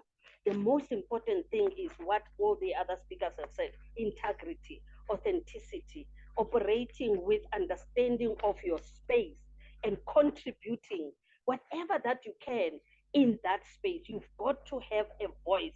You've got to demonstrate that you have a capability. That's why you're sitting in that space. So how then do you empower yourself to get there? What I did when I became I remember when I became the land development manager in ESCOM, it was, it used to be mostly white males. I was the first Black person and a female to sit in that position. And I didn't know what to do. And I remember T. Smaller was my boss, And he said, no, Miss Mulibati, remember, we appointed you based on your potential. We don't expect you to have experience. Now that is even making it, it was good, but it was also putting a lot of pressure on me.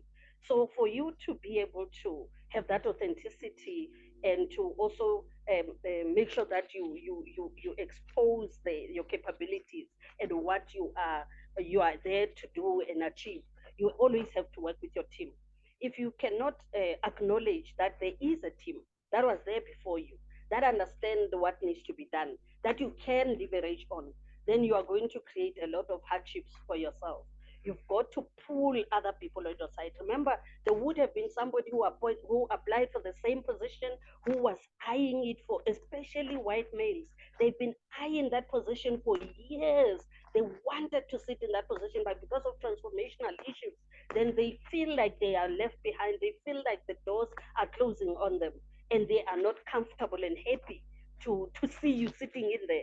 So you've got to find a way of acknowledging them, acknowledging their intellect, their knowledge, their experiences, and pulling your entire team to yourself. You consult, you engage, you support, you give accolades where they are required and where they are really earned.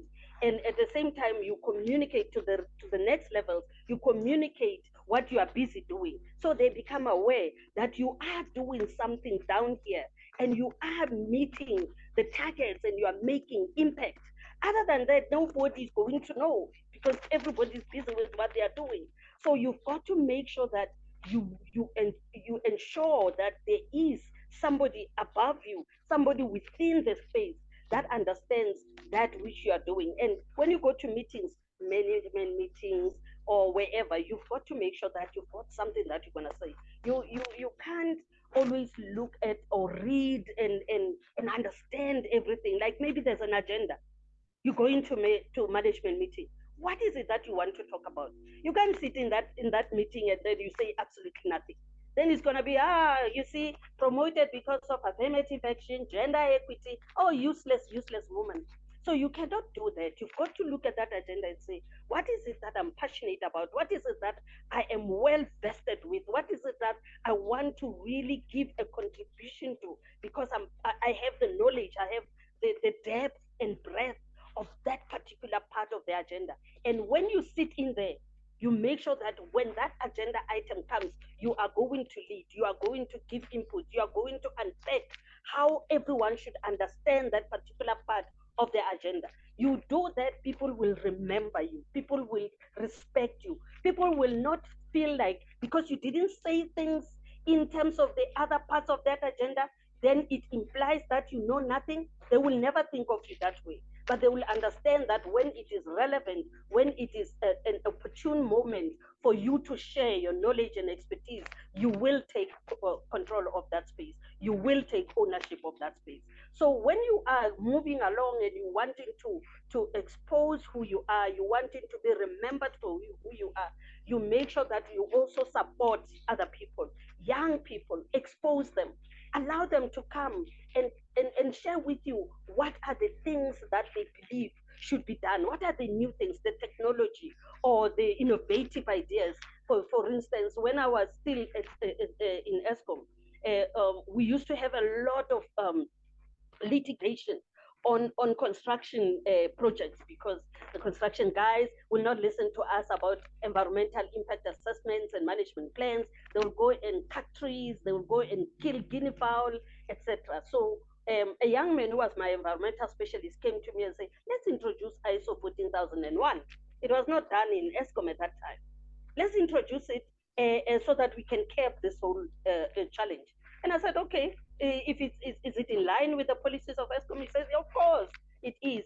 And then I said, go and prepare a sort of like a narrative, give me a proposal, and then let me take that to the engineering manager. And I allowed him space, and the young man thrived and he moved with this thing. And when we had implemented and we were starting to mitigate against a lot of these cases that were happening because of construction challenges. Head office of ESCOM started realizing, And they asked, then Jacob Marocha was the engineering manager, and they started asking him, what are you doing in Northeast? Why is it that there's less litigation? And he said, oh no, land development is coming to the party. They are really helping us. And it's because of that young man that we managed to achieve things like that. And they rolled it out inside of ESCOM to say, okay, this is what should be done to make sure that ESCOM is starting to do a construction in a sustainable manner.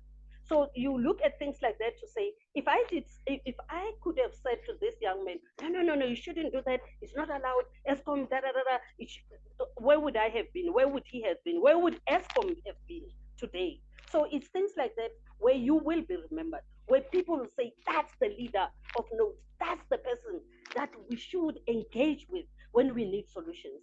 And with that kind of understanding and personality and drive, you move forward to the next position wherever you go in another institution.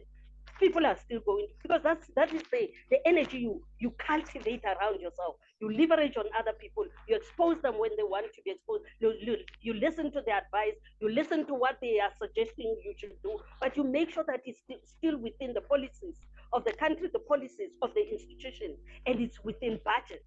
So when you allow yourself to do that, then you will always be remembered. People will always take note of you. That's why when I got to the development bank, I mean, there was nothing to write home about me. I was just a normal project manager. But my experience of coming from ESCOM and the things that I was taught in ESCOM and the things that I managed to work with my team to say, we're going to do this and we're going to do it well and we're going to improve and we're going to make sure that we beat the targets that are given to us. And when I went to the Department of Local Government and Housing in Limpopo, I still took that knowledge. I still took that drive with me to Limpopo. And we did amazing things. I remember the MEC saying, oh, Ms. Professor, you can't spend 16 million in 3 months. I said, we will. And we will do it. And we will do it very well. And all those consultants will be paid. And they were paid. We had that. We brought them on board. We communicated. We got them to agree on delivery. They want work. Deliver. If you don't, then I'm going to have penalties. And they signed on that and they delivered. And that 60 million was done in 3 months. And that's the achievement the department was very, very happy with. And when I left, in fact, it was very difficult because they were not wanting me to leave. They said, no. We are starting to see progress. Why are you leaving? But I was needed in the Free State at Maluta Puku because it was a nodal office or a nodal municipality for the program that President Thabo Mbeki was busy with on rural nodes. So I had to go there. But what do you do when you get there to make sure that you are recognized, to make sure that people trust that they have entrusted you with this responsibility that they believe is unattainable? Because they'll do that to you and they'll think, oh, that woman, oh, she's not going to make it. You will see she's going to fail. If men have failed in that, oh, it's worse with her. You will see, oh, my goodness, what a problem. So what do you do? What do you do to make sure that you're going to be that successful? You're going to be that impactful? You work with your teams. But outside of that, you work with your networks that will ensure that when you say, this is the strategy that I have, can you give me input? Can you critique it? These are your entrusted, the people that you really trust with your life. You say, this is the strategy. They'll say, there's weakness, there's that. Project management issues, finances, skills, what?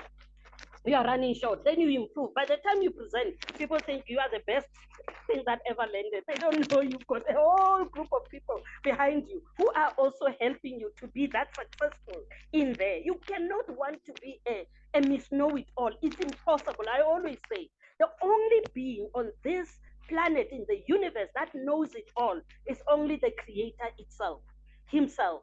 He is the only being that knows everything. But us as individuals, we need others to help us to become that which looks like it knows everything. But there's a whole group of people behind you. A whole group of people who are making sure that you shall be that person who can be entrusted with that responsibility. And then you can further achieve, you can further demonstrate that it can be done by a woman, Nohal, in that hard field of built environment. It is not impossible, but it is impossible. If you do not ensure that you've got a support system, you will definitely fail. There's absolutely nothing, because even women in the space, sometimes we pull each other down. So if you're alone and you don't have the support system, I guarantee you, sister, you're not going to make it. And that support system does not exclude men, because you still have to identify. You can't expect people to love you like your parents, but you look at each person. What is it that they are bringing into your space? If you go along into the world thinking that person must love me like my mother, oh, forget it. People are not geared to be like that. But you must see, what is it that this person brings into my space? That person brings. Then you've got a team of people who are supporting you. But your mother, she's at home, darling.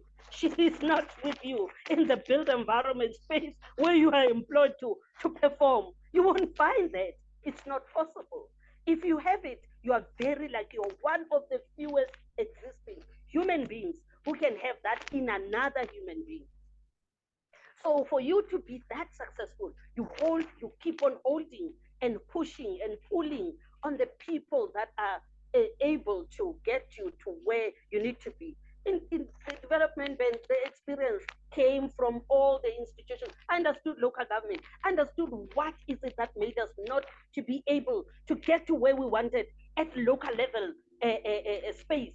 And the frustration always was the DBSA was not listening. The DBSA was not hearing us. They would come with programs of all kinds, all of them not even understanding what the other side of the bank is doing. But they are selling you products and services and solutions that they have. So by the time I got to the DBSA, I already understood what is it that their clients were needing from them. So it was easy to say, but if you do it this way, then you stand a chance of making impact. If you approach them this way, you stand a chance of them working with you, because there was a lot of resistance from municipalities. They would say, we don't care about their money, they're just too difficult, we are not interested, they must shush away, you know. But when you start sharing your experiences and that which you understand, and you see the gap that is missing in the next position, the next institution where you're going to work, then you are able to then be relevant and be able to guide and be able to share and be able to make that required impact in that particular space. So what, in the nutshell, I would say, you need to know what is the gaps.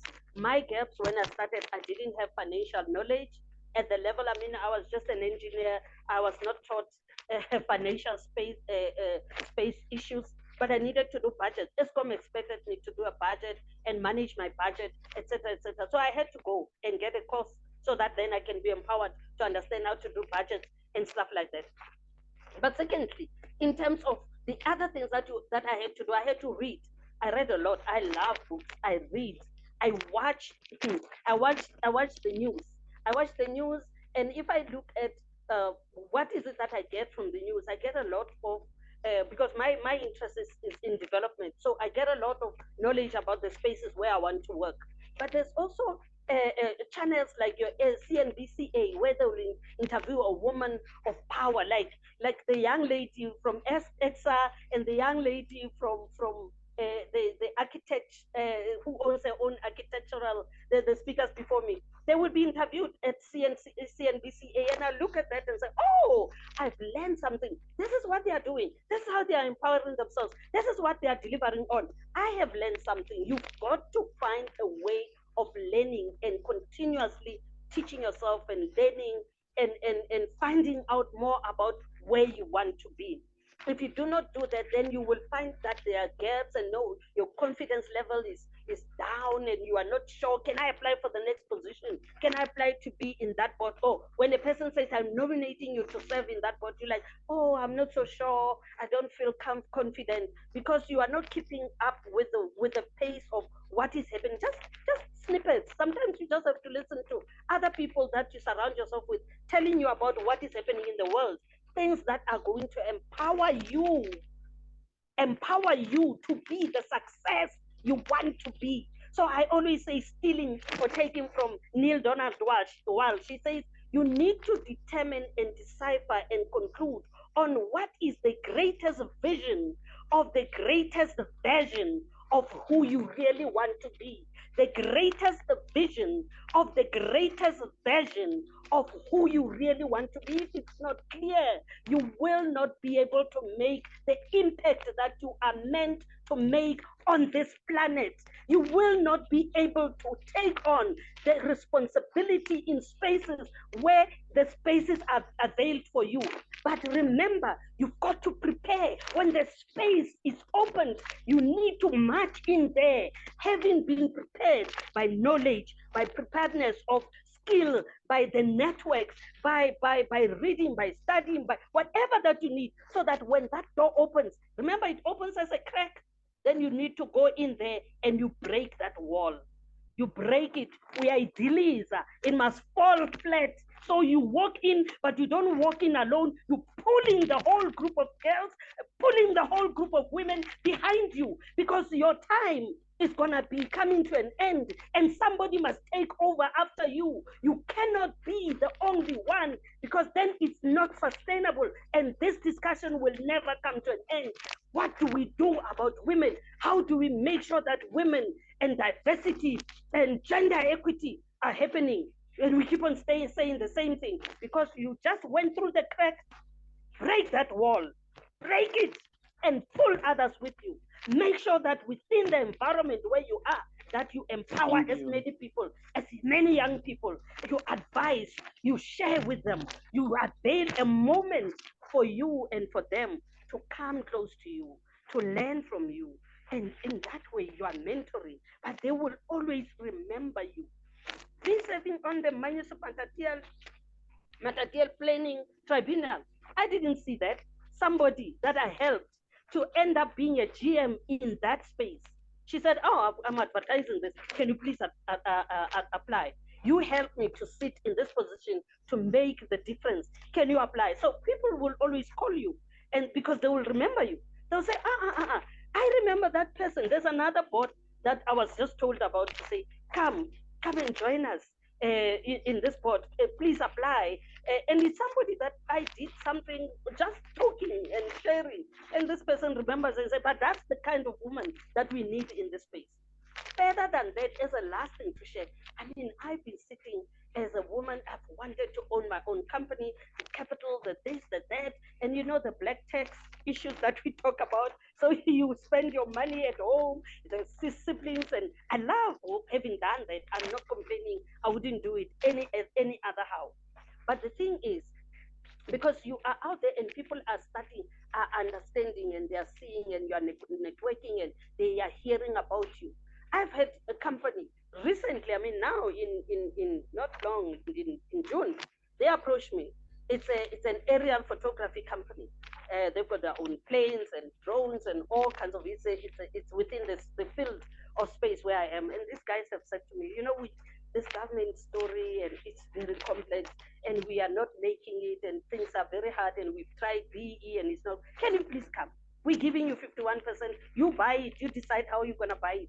We're giving you 51%. Come and help us with strategy, with marketing strategy, business development strategy, and in South Africa and on the continent, and show us how we can make impact, because we've got the technology, we've got the know-how, we've got the youngsters that we've trained, but we are unable to make the bottom line. We do not know how to make it. We believe you have the capability of holding us our hand, helping us together. So we are busy finalizing the conclusion on those shareholding and stuff like that. So you sitting there, you don't even fathom that one day somebody is watching and is thinking, she is the one I might need one day. So when you move along in your life, when the other ladies are saying integrity, authenticity, you do not know who is watching. And that person who's watching, you do not know one day what door they can open for you.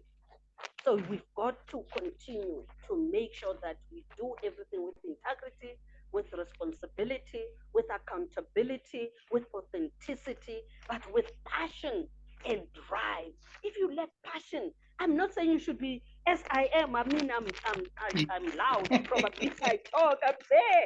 But there are people who are softer, who are more quiet. But make sure that when you speak, when you say something, when you interact with people, that you leave a lasting impact. Choose what is it that you're going to make sure that when you have done it, or you have said it, or you have shared it, that people will remember. You don't have to be all over the place. You just have to master your space, the space that is taking you towards towards achieving that greatest vision of the greatest version of who you really want to be. I thank you. Wow. Thank you very much. Thank you very much for that input. Thank you for the comments. People are saying the fire in you is so contagious, and the topic assigned to you, it was like exactly. You actually did not only share it, you actually demonstrated it to say, how do we show up? I can already see you in those boardrooms. And if you really tie in what everybody has said, and the biggest thing that comes that I really love is that work as if nobody's watching, because you never know who's watching. I do hope that you are on LinkedIn. I'm definitely sure that there's quite a lot of women that would want to connect with you. So the biggest message is that work as if nobody is watching, because you never know who's watching. And when you really look at the three panelists, we've talked a lot about yourself, but I think how you nicely summed it up is that we must know what we bring to the table. We bring our authentic self, and you've really touched on how we can self-promote ourselves. And then Unokulunga Kumalo is saying that we must show up at every level. And I would add, Nokulunga, in terms of your comment, we must show up as our authentic self, show up giving the 100%. The biggest thing is still coming out, self-development. Self-development is very, very key. So empower yourself, know yourself, and be ready to show up and show off if you can. But in everything that you are doing, don't forget to plant it forward. So what, and the biggest message from all three speakers is this: if you know yourself, if you choose people that are aligned with your values, you will know what you bring to the table. Because most of the time, as you are saying, Mamuti, is that we do not want to ascend to the positions that we are called by others who see the potential in us, because we always ask ourselves, what are we bringing to the table? So except for the qualifications and everything, it's your talent that will make room for you. So show up, you bring to the table your intelligence, you bring your intellectual property, you bring your commitment, you bring your initiators, you bring your influence, and you bring your impact that you will never know unless you answer when you are called to these tables. We were just fired up, it's getting hot in here. So let us move now to our other panel members. Petra, I am coming to you.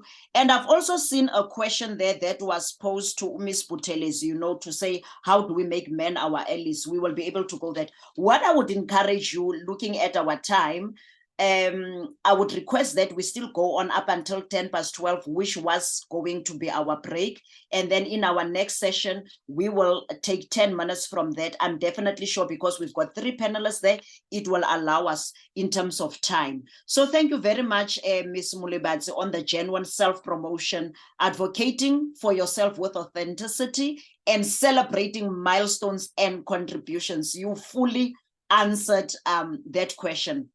Petra, now I come to you to say, now that we know what we know, and that we know how to show up, that we know how to empower ourselves, that we are self-aware, that we have to have our own strategies, it means these are the things that we need to be having in order to make impact at the leadership levels. So before I even go to your profile, as I'll be introducing you shortly, based on your experience, and you will understand why I posed this question to her when I read the profile. We're now just talking leadership. Here we are, as the three panelists have already said, we're fully aware. Let me say, we are empowered and we are packed up and we are ready, for war. We are ready to break down the walls, as Ms. Mutie has said.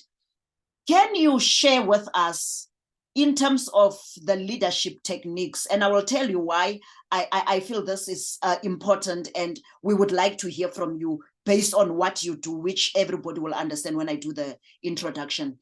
Can you tell us about the leadership techniques at different management levels? You know, we're not necessarily looking for theory. And the reason why I say that is based on your own lived experiences and your profile. And in giving us the leadership techniques at different management levels, can you tell us how we can adapt our leadership styles for impact and how we can navigate the leadership transitions? Because sometimes not all leadership styles are applicable. The world is evolving. The construction sector is evolving, continually evolving, meaning we evolve with it, not saying that we are losing our authentic self, but then how do you adapt your leadership styles for impact? And also, how do you navigate those leadership transitions? So that is a question to you, Petra. And then just in terms of introduction, almost Petra is part of the CIOB, which is a Chartered Institute of Building, and it is the world's largest membership organization for the built environment. Petra Devereux is its regional manager for Sub-Saharan Africa, responsible for growth and development in the region. She holds a Bachelor of Business Administration and a Master's of Business Administration degree from the University of West London. As a young woman in the built environment, Petra learned many invaluable life skills that contributed to her personal growth and a career that spans several industries, being tourism, hospitality, property development, and recruitment, wherein she worked her way up into various managerial roles. Whether as a speaker, panelist, mentor, or moderator, Petra's intention is to make a positive difference in the world and encourage others to do so, no matter how small it may be, always striving to empower those around her to achieve the highest potential is a motto she lives by. So not only are you looking at impact within a certain environment, but across Sub-Saharan, and also connecting the full membership of the CIOB, which I understand is almost in 56 countries, if I'm not mistaken. You'll correct me if I'm wrong. And then how do you do that? How do you navigate that? But give us your techniques to say, how do we thrive as leaders? Over to you, Petra. Welcome once more. Thank you so much, Nomvula. I really appreciate this opportunity and really applaud the CBE for putting a webinar like this together. Yeah, it's my pleasure to be here today and to share some of my insights from my long-spanning career in the built environment. You know, my career has also ventured out of the built environment in a few years, and that also gave me the opportunity to have some leadership roles in other sectors. But essentially, the principles remain with regards to leadership techniques, and I think what all of us need to remember is that we all learn as we go along, and it's like my fellow experienced panelists also mentioned, you know, if one doesn't equip yourselves with continuous learning, it's, you know, we become not able to really stay relevant, and also just to continuously understand that none of us really go into this being experts at leadership, at negotiating, at life in general. There's always time and immense understanding that we have to gain in order to become competent in doing this. So when it came to leadership for me, I started off from a very young age in the built environment at the age of 18 while I studied correspondence in my first degree. And what I very quickly had to learn is that one really needs to understand people, or start to learn to understand people, before one can actually start leading them. Because I think if we understand that people all have very common needs and wants in life, everybody wants to feel heard, everybody wants to really be recognized and they, in the work environment in particular, people want to be recognized for what they're doing. And generally people want to grow and they want to have a nice, comfortable work environment. So I thought to myself, well, okay, if that's what I want, then the people that are reporting to me, even when I was in a junior managerial role, if I can help them by recognizing the little bit of work that they're doing, or when I say little bit of work, sort of the maybe the lesser important work that is not at a senior level, although it's equally as important, if not more important, they might be more inclined to do more of it, or do it faster, or be happier to be more willing to do it for me. And so we would achieve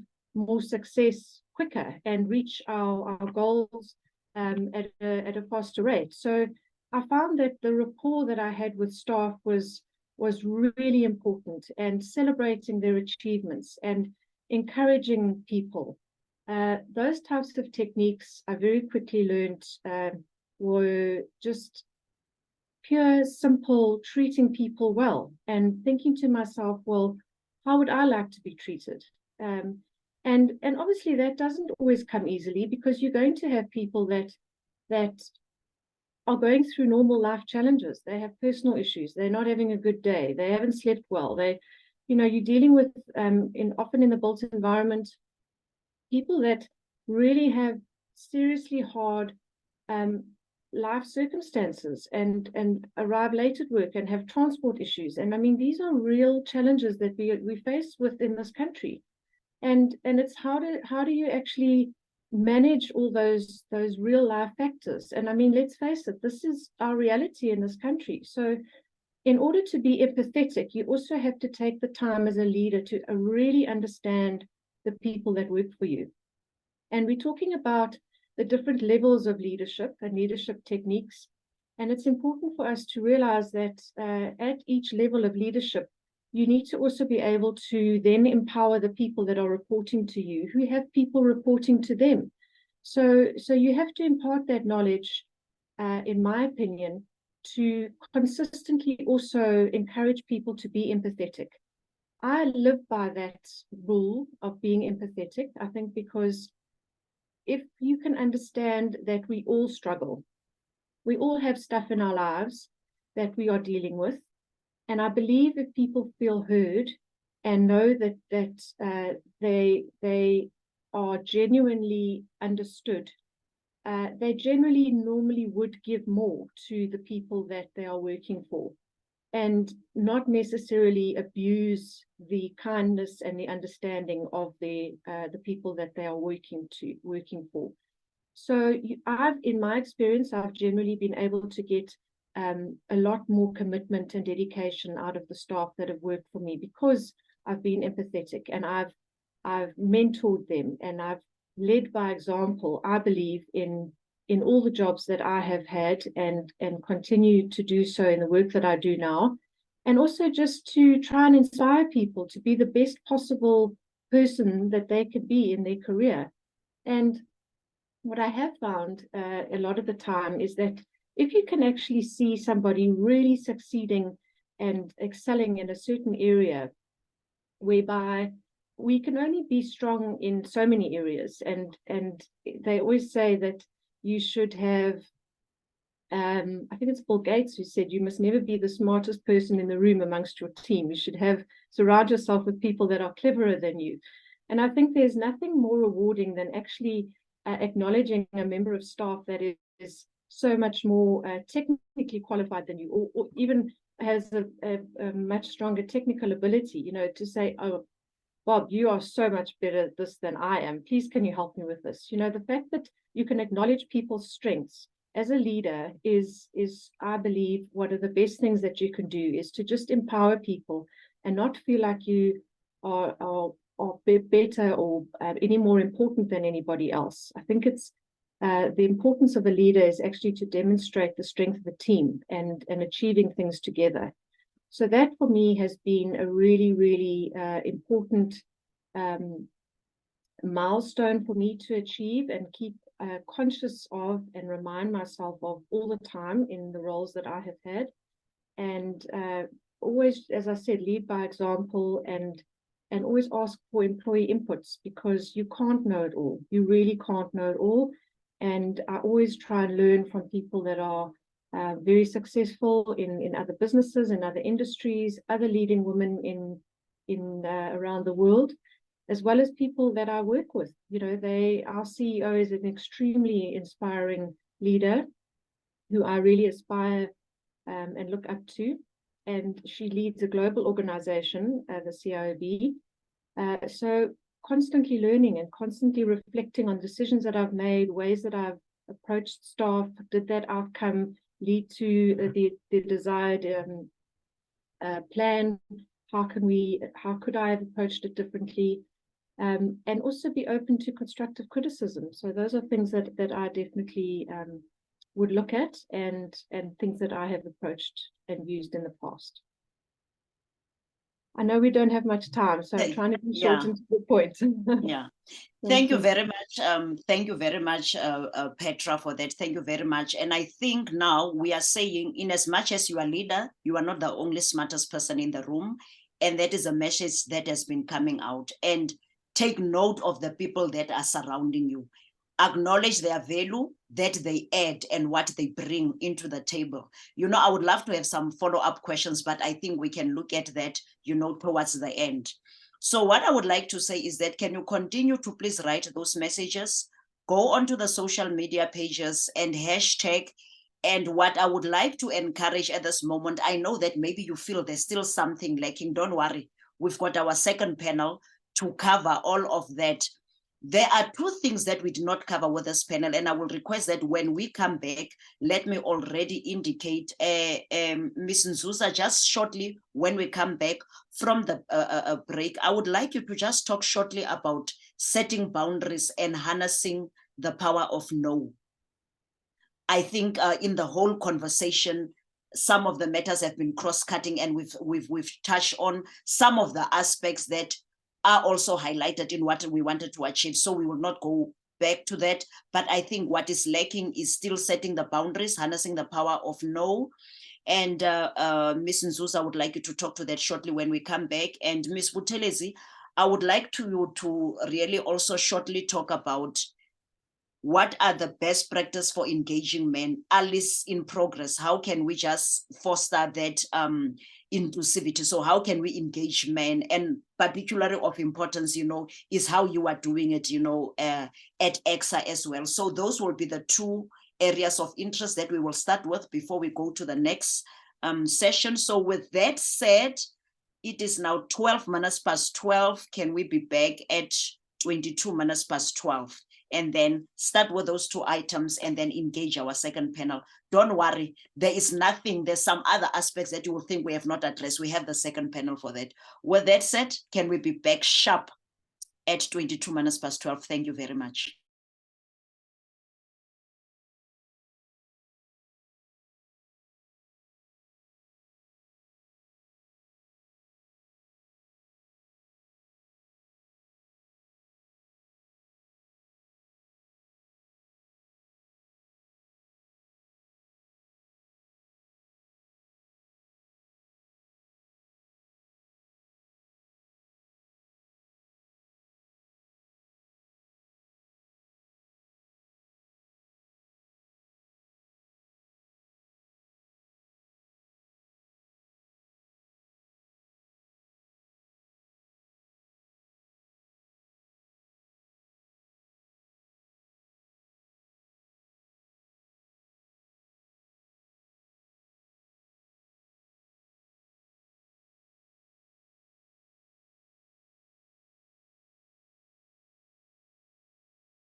Thank you very much. We are back. And as I said before we went on to our short break, we will be having just two of our panelists to shortly address the questions that I posed to them before the break. And then we will now be going back into our second sessions. Continue with the questions on the chat. We will be answering those, even if some of the panelists might have to be excused. I'm definitely sure that we have enough people that will be able to answer that. Can I start with Ms. Buthelezi, based on the question that was in the chat, but also it was part of this first session, to say, you know, how do we engage men? How do we make them allies? How do we get that collaboration and inclusivity? And we would like to learn from your own experience based on the position that we are also currently holding with EXA and also other previous ones. Thank you. Over to you. Thank you so much. That is a very difficult question because it's filled with a lot of dynamics. But the one thing that I do think that helped me was in the journey of me getting the executive coaching. There is a book that my coach at that time recommended to me to read and to look at, and that was The 4 Agreements. And that book, really, it was a book by Don Miguel. It covers the essence in which, as a person, you need to always remember and to act within which, you know, in everything that you do. And the first agreement that he spoke about is being impeccable with your word. And I'm summarizing it, and I think it's an awesome book. Have a look at it, Google it, 4 Agreements. It is really readily available out there on the internet. But he says, be impeccable with your word as an individual in everything that you do. The second agreement is that do not take anything personal. The third agreement is do not make assumptions. And the fourth agreement is always do your best in everything. Now, the reason why this book for me was important in encapsulating how I was able to get men to actually see me as their counterpart in engineering and not anything else was I was able to ensure that I understand men for who they were. I never took anything personal unless I was really offended, and within which, if I'm offended, I would voice it out immediately. So I started building relationships with men in ensuring that they understand who I am, but equally, I understand who they are. So what does that mean? We often find ourselves as women that men will talk about a lot of these business deals in bars, after hours, on a golf field. And sometimes as women, we are not invited because they also have their own insecurities of saying, if I invite her, what is she going to think? So what I would do is I would ensure that I too make the men comfortable to invite me to these settings so that I am also seen as an equal counterpart. I don't know if that you understand what that means. I mean, a woman like me will have men on their first look, first glance, think something else. But it depends on the energy that I also portray, that I then convert that into something that I want it to be. So I have learned the art of taking an off-ramp and taking and steering the relationship with men such that I then stick to my intention, which is what I want to achieve. So what is that? For me, that is being collegial. That is having the ability to be collegial with your male counterparts, but also understanding their nature. And if you understand their nature, you will know when it is time to walk away and come back next time, right? So that book helped me ensure that in anywhere I go, I am intentional. I'm impeccable with my work. I do my best. So doing my best means I've got a work ethic that speaks for itself. But having said that, I don't take anything personal and I never make assumptions. Because if you do that as a woman, you will always be sitting in your space, getting affected by every single utterance that you hear out there, and it starts clouding your ability to perform. So for me, some things that I hear, I let them go. I don't make assumptions. They didn't come to me. They don't affect me. My purpose is the work that is in front of me. So I would really encourage women to also rise up to that maturity. I'm not saying allow being offended to sit with you. I am saying have an ability to choose and have your battery limits. And where you can let things go, let them go. But where you know you cannot, put your foot down immediately, because then the man will understand your tolerance levels. And when you have a mentor, ensure you understand why you want that person to mentor you. Don't just approach anybody, any man, and say, can you mentor me? Why do you want him? Because if you don't understand what you want this person to assist you with, you will not have a relationship that's serving you, but you will be led by wherever this person and this figurehead is taking you. And that ends up being, muddled up in certain relationship issues where you lose what collegiality means and you start now being in a fraternizing relationship where you shouldn't be. But if you understand that I want to talk to, for example, Dr. Msizi Mieza of CBE, the CEO, and this is what I want to learn from this man, you go there with an intention, and that is the boundary within which you and Dr. Mieza will engage. And if you know that now I have this skill, but I would also like to talk to somebody who's in the speaking, the motivation sector, maybe a Vusi Tembegwayo, you know why you want to speak to Vusi Tembegwayo. You talk to him about what he is and what you want him to assist you unlock in your own journey. So having those multiple mentors, but having a mentor that speaks to your needs is important, because it does not taint the relationship, because you know why you have that person in your life as a mentor.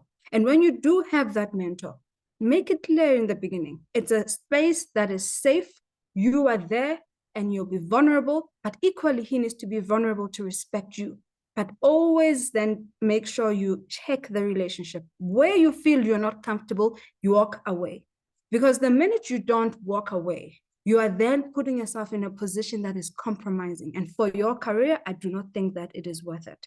So as women, we must always have that ability to look at the relationships we have with the male counterparts and assess if it is serving you, it's serving your career. And where it is not, be sure that if you don't walk away at the right time, you might start tainting the image, your brand, and your career level and where you want to end up. So I think that is how I have managed to really be in this male-dominated world and to really ensure that I still make men feel comfortable enough to see me as their male counterparts. I think one of the things that the late Mr. Kamerto, who was the president of EXA, once said is, I didn't know that Miss Buthelezi can be like one of us. She can just flip and catch our jokes and laugh, and we forget that she's actually a woman. And that is what you want to achieve, where men can still be comfortable enough in your space, but still respect your position as a woman. So that is how really I've managed to maintain my relationship in the male space and to maintain, the work ethic, working in the same space with them, still laughing at their jokes, but still having a boundary that I know once they cross, I will be clear to inform all of them, respectfully so, and still maintain the relationships afterwards. I think that's how I've managed to navigate the space. Yeah. Thank you very much. No, thank you very much. What I take out from that is that always show up as your authentic self. And also, should there be things that needs to be addressed, address those, not arrogantly, obviously, be assertive. And if there's what is this now? A comment that is made, you are sometimes being corrected. Don't start saying it's because they are male, I'm female. So I think that's really what you are saying, the intentionality and so on. I love the fact that you've already touched on mentorship and coaching and so on, which is some of the things that we will delve into further with our second panel. Thank you very much, Ms. Buthelezi, for that. Can you please drop your LinkedIn or your whatever social media profiles they would like to follow you? And then Ms. Nompumelelo Nzuza, over to you, the power of saying no. Thank you very much, Ms. Buthelezi, you're excused. Nompumelelo, Ms. Nompumelelo, over to you, the power of saying no.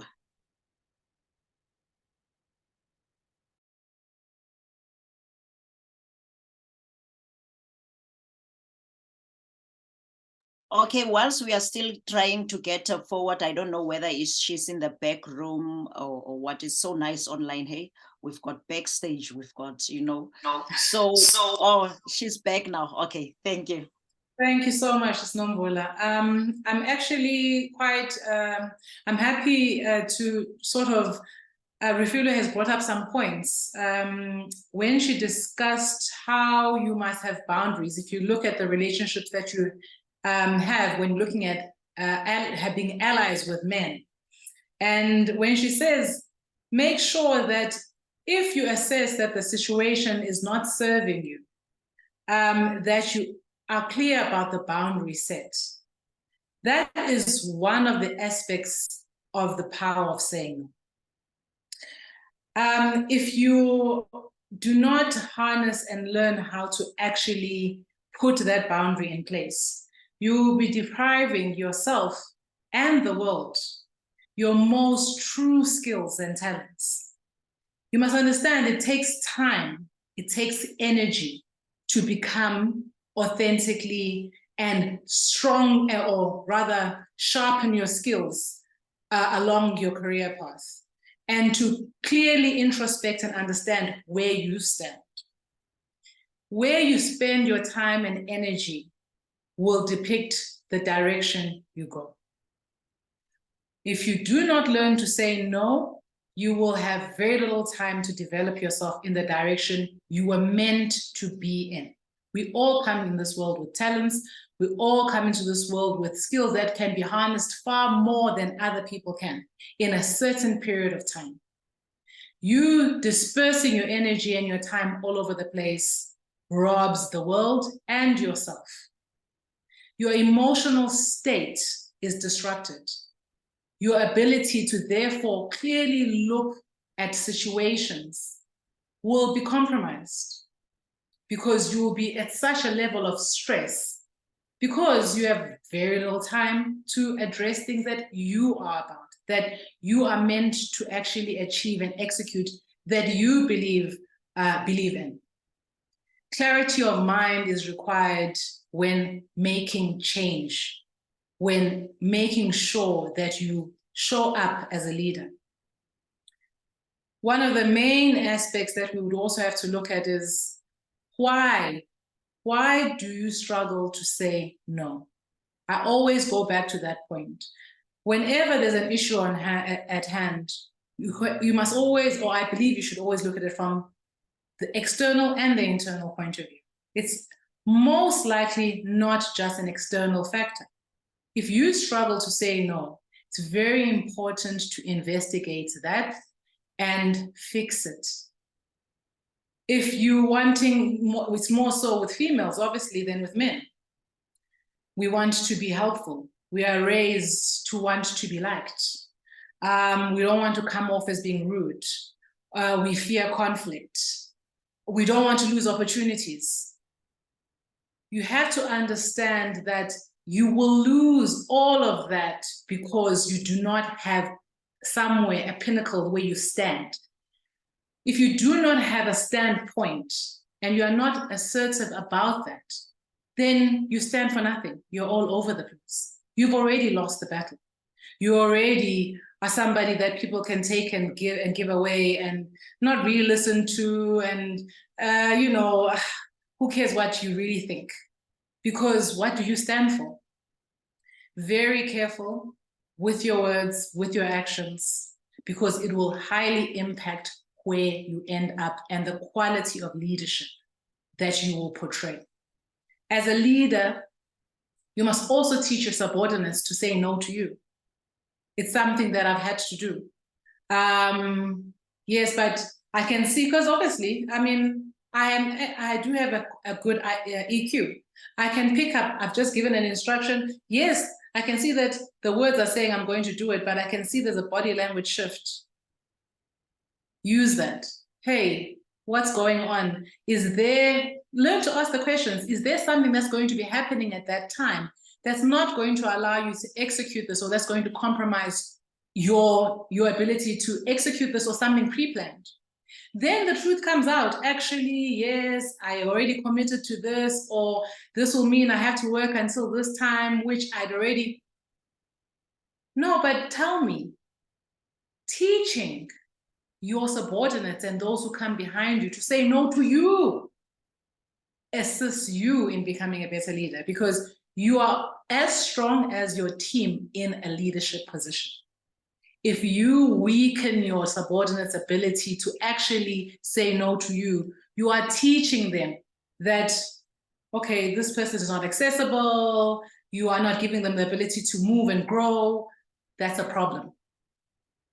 Harness that power of saying no and harness it in other people. Thank you very much. Thank you very much. I think that was a very good wrap of our first panel, and we really needed to hear that. So it all starts with you, because if you do not know what you want, you will be agreeing to everything. And what you do not realize is that if you do not know who you are and what you stand for, the world will define it for you. And in the end, you become frustrated because you are not living up to what you wanted, and you will go with everything that everybody says you must do. So that's the power of saying no. Thank you very much. That was wrapping it nicely. Once more, thanks to all of our first group of panelists, the 4 that have really shared their lived experiences, quite a lot of profound statements. Mamu Diehi, I would still want you to please type in that quote. I didn't get it. Decipher, determine. And there's this quote that you said that was so powerful in the end. Can you please just type it, which we would also like, to learn from and get fired up like yourself. Once more, thank you very much to our first group of panelists. And on behalf of the CBE, I would really like to thank Ms. Refelwe Buthelezi, President of EXA, Umamu Dihei Mulebadzi, the CBE Council member, Petra, I'm always so afraid to pronounce your surname, Petra Devereaux, Regional Manager of the Chartered Institute of Building, and Ms. Nompumelelo Nzuza, Managing Member, Nzuza Architects and Cooperative. Thank you very much for your invaluable inputs. Now we go to our second panelist, and I hope you are ready. Now, let us go into our second discussion. And then with our second discussion, I will go to the theme now. We are having 3 panelists there. We have the first one, we have Umis Akona Gunguluza, Chief Executive Officer of Tenacity Management Service. Our second panelist is Ms. Angela Mahopo, Managing Director, Pemo Town Planning and Property Development. And then our third panelist is Ms. Yolisa Kani, Chief Business Development Officer at Transnet. Now, in terms of our second panelist, when we look at the theme is Women in Leadership. And we are saying breaking barriers and empowering change. So our theme there is Women in Leadership, breaking barriers and empowering change. That was our first one, I'm sorry. The second one is advancing her, how to build a pipeline of female leaders in the built environment. Now that we've learned about how to break the barriers, how to empower change, what to do, how to understand ourselves, we say if we have that group of women, how do we pay it forward? How do we open the door for those that are coming? How do we make it conducive for them, given our own lessons? So advancing her, building a pipeline of female leaders in the built environment, meaning keeping that 40% and making sure that that 40% increases and then they do not leave. So from a contextual point of view, with building the skills pipeline, we are going to look at, reflect on the strategies that the panelists have used that they deem fit for building a pipeline of female leaders in the built environment, how to ascend to these leadership roles. And then in doing that, the aspects that we would like them to share with us is professional and leadership development. It's gender bias and stereotype challenges experienced. And then the third one is leading a healthy work-life balance and also the importance of coaching and mentoring. So the way that these have been themed, the first one will be professional and leadership development. The second one will be gender bias and stereotype challenges experience. And then the last two I'm going to club together to look at leading a healthy work-life balance and the importance of coaching, mentorship, and sponsorship, because to be able to lead that balance, it means that you also have where you are seeking help from. So with that said, we are now ready to start with our first panelist. And for our first panelist, based on the topic, speaking on professional and leadership development, I would like to call upon Ms. Akona Gunguluza, the Chief Executive Officer of Tenacity Management Services. So can you please then address the first aspect for us, which is professional and leadership development. Now, if we quickly then go to her profile, Ms. Akona Gunguluza is a trailblazer in the field of construction and property management. She's the driving force behind Tenacity Quantity Surveyors. With unwavering commitment and passion, she has dedicated nearly 2 decades to transforming the industry and championing women empowerment. So her journey began with a BSc in Construction and Economics from Nelson Mandela University. She then furthered her expertise with a Property Investment Practice certificate from Wits University. And then her relentless pursuit of excellence led her to become Certified Internal Quality Auditor. And I love how she puts it to say she is currently a promising arbitrator in training. Her influence extends beyond her professional roles. As an active advocate for change within the industry, she lent her experiences to the Gauteng chapter of the Association of South African Quantity Surveyors until 2015, and she served as a board member of the South African Council of Quantity Surveying Profession from 2020 to 2022, playing a pivotal role in the transformation and still having various, affiliation. She is a beacon of inspiration, breaking barriers and promoting gender equality. With that said, Ms. Akona Gunguluza would like to welcome you as you share your experiences. Over to you, and thank you.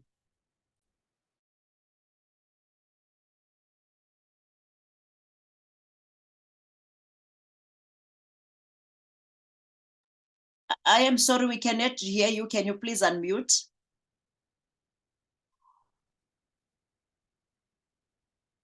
Oh, thank you for that. Yes, I was muted. I'm so honored to be part of this panel, and I trust that sharing my journey will assist someone in to get their professional and leadership goals. So, how I got inspired to become a professional quantity surveyor is that, when you are, I started working in a construction company as an intern quantity surveyor. And when I did my research, I could see that there were more opportunities for professional quantity surveyors. So I was inspired because of the opportunities that were open for people who are professionally registered. And also, not being registered with a council does not give you that recognition that you deserve. We all love titles, right? Being registered with the council, you get the title of being a candidate quantity surveyor and also a professional quantity surveyor. So you get the recognition that you need. And then also, I was also inspired to become an entrepreneur from a very young age. In high school, I was in grade 10 already. I was selling chocolates and biscuits at school to earn my pocket money. And also, I joined my mom in her dressmaking business so that I could get my financial independence. And that feeling was really good. So that's how I gained my leadership skills. So in varsity, I started volunteering.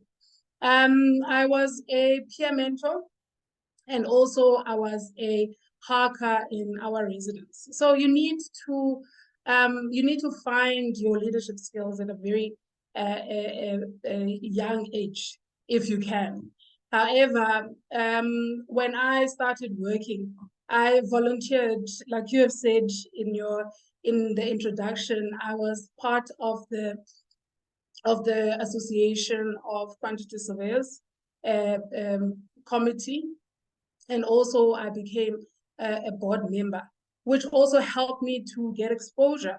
When you volunteer, you get exposed to people who will link you up with the people that you want to get involved with, or you know that can elevate you to the next level. So becoming a professional quantity surveyor, you have to want it. You have to want it for yourself. You can't expect your mom, your parents, your siblings to want it for you.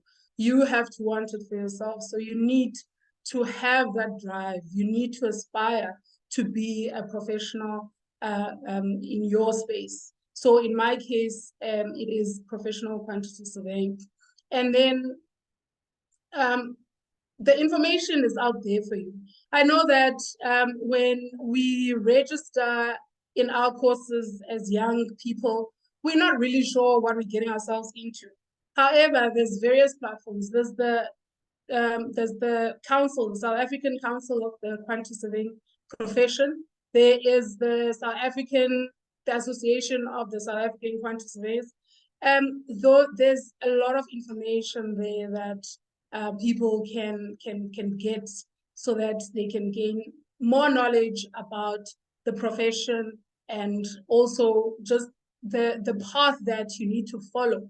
So in your relevant professions, you just have to follow their the volunteering bodies, and also the professional councils, and also finding the relevant experience.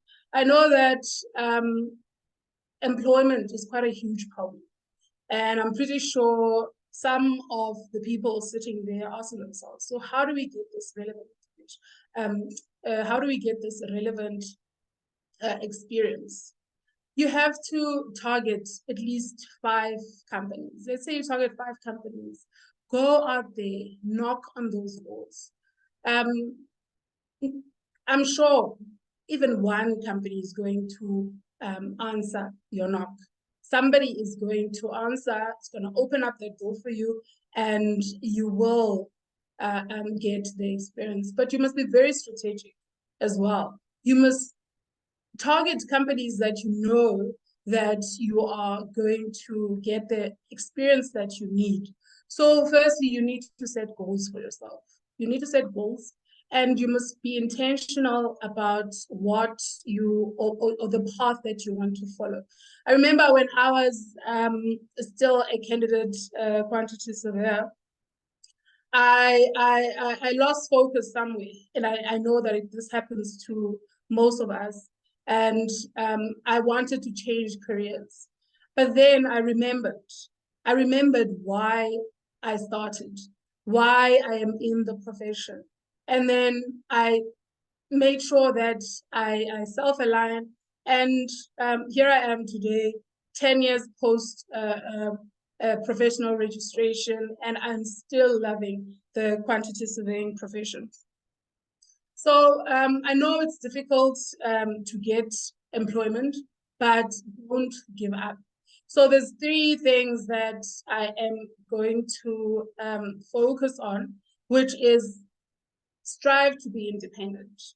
If you want independency, when you get to professional registration, surely you're going to be independent. It opens up so many opportunities for you. You are able to become a business owner, and also you are able to work anywhere. If you become a professional quantity surveyor, you can work anywhere. And also volunteering. Volunteering is very important as it opens up the doors for you. So you have to strive for independence, and also not give up. and volunteer. Those are the three main points that I want to bring across. Thank you very much, Sis Nomvula. Okay, thank you very much, Ms. Akona. What I would also request is that can you please also share your social media, profile so that people are able to follow you. And it ties in very well with what the previous panelists have said. And I also love now how you are elevating it to the level of saying when it comes to the professional and leadership development, what are the aspects that one can look at? Quite a nice advertising for the quantity surveyors there. So to say you can work anywhere, so there is no limitation. Thank you for even sharing that versatility. And the biggest thing as well, what I loved was talking on the professional development, because sometimes we have these technical qualifications, but and we go for the professional development or even the professional affiliation, then you feel other people say, no, but I was not getting work, I was not getting this. And then they leave their professional affiliation to expire. And one day when they are called upon, only now do they now want to quickly, put things together. But that break in between really is limiting your chances, of saying where is it that you want to go in the future. So I even love how you are saying that you've studied it and how do you ensure that you enhance it further. And you didn't only stop there, you even say, how do I serve in these affiliations to ensure that I empower those that are still coming. Thank you very much for that. If you've got any questions, please post them. We will try to answer as well as the panelists. I'm not sure if they are able to, but thank you, Nare, for that comment, taking on what we've just heard. Nare is saying, be intentional, set goals, and strive for independence. Okay, then we move. Now, in the questions that I have set out, we now move to gender bias and stereotyping challenges experienced. To say that you still have to navigate this road. It's not that easy. There are still things to overcome. The first panel kind of touched into it, although did not really delve deeper into it, because I would say, with creating Alice, there are some aspects that we've touched on.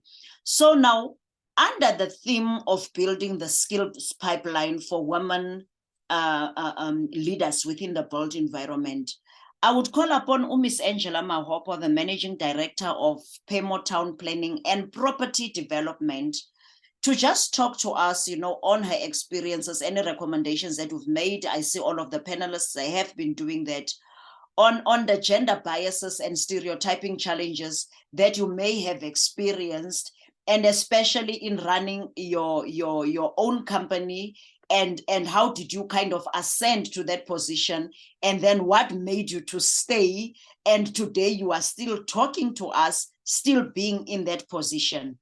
So with that said, I would love to introduce Ms. Angela Mahopo, the Managing Director of Pemo Town Planning and Property Development. Ms. Angela Mahopo is the founder and Managing Director of Pemo Town Planning and Property Development. She is an accredited planner with the South African Council for Planners, which is SECPlan. She serves on a number of boards, which is the SECPlan, Council of the Built Environment, CBE, the Ekurhuleni Municipal Planning Tribunal, the Madibeng Municipal Planning Tribunal, and the Institute of Directors in South Africa, with over 15 years experience in town and regional planning in both the public and the private sector. Her areas span on spatial planning, the land use management, development planning, local economic development, property development, planning law, and urban design. She has worked for ADA Urban Designers, SA Breweries, and the City of Tshwane Metropolitan Municipality. She graduated with an honors degree in urban and regional planning at the University at Wits in 2008. In 2015, she completed her master's degree in town planning at the University of Pretoria with a distinction for her thesis, and went on to become a member of the Golden Key International Honor Society Angela holds a Bachelor of Law degree from the University of South Africa, and she is working towards being an admitted attorney of the High Court of South Africa. Yo, Angela Nceda. With that said, Angela, can you just take us through your own lived experiences on gender bias and stereotyping challenges, experience? And she is just going on and on and on. The first panelist talked about self-development. Look at your areas, personal strategy. Just by reading your profile, for me, it says, this is a person with a mission. This is a person with a personal strategy. She knows exactly what she's looking for, and she's also still continuing to further develop herself. And please, can you then share your experience on the assigned theme under the topic of building that skills pipeline? How do we duplicate you? I think that's what I would like to hear as well. Thank you. Over to you. Okay, thank you so much, Program Manager. And I would like to take this opportunity also just to thank the CBE for the invitation. I am one of those people that focuses primarily on technical development in terms of my skills.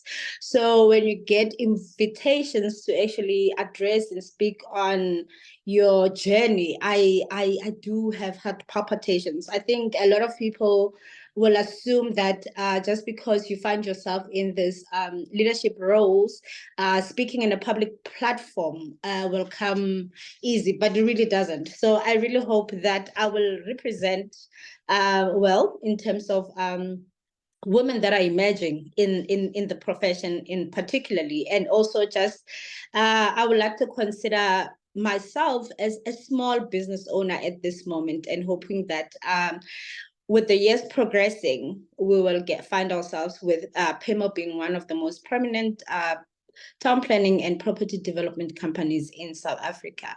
So before I always say that I get this question all the time, to say, why business and why did you stay in it? I cannot actually answer that question without really reflecting on how I was raised and the processes that actually I had to go through, or rather the challenges that I had to go through, as non-conventional as people will think they are with regards to the profession itself.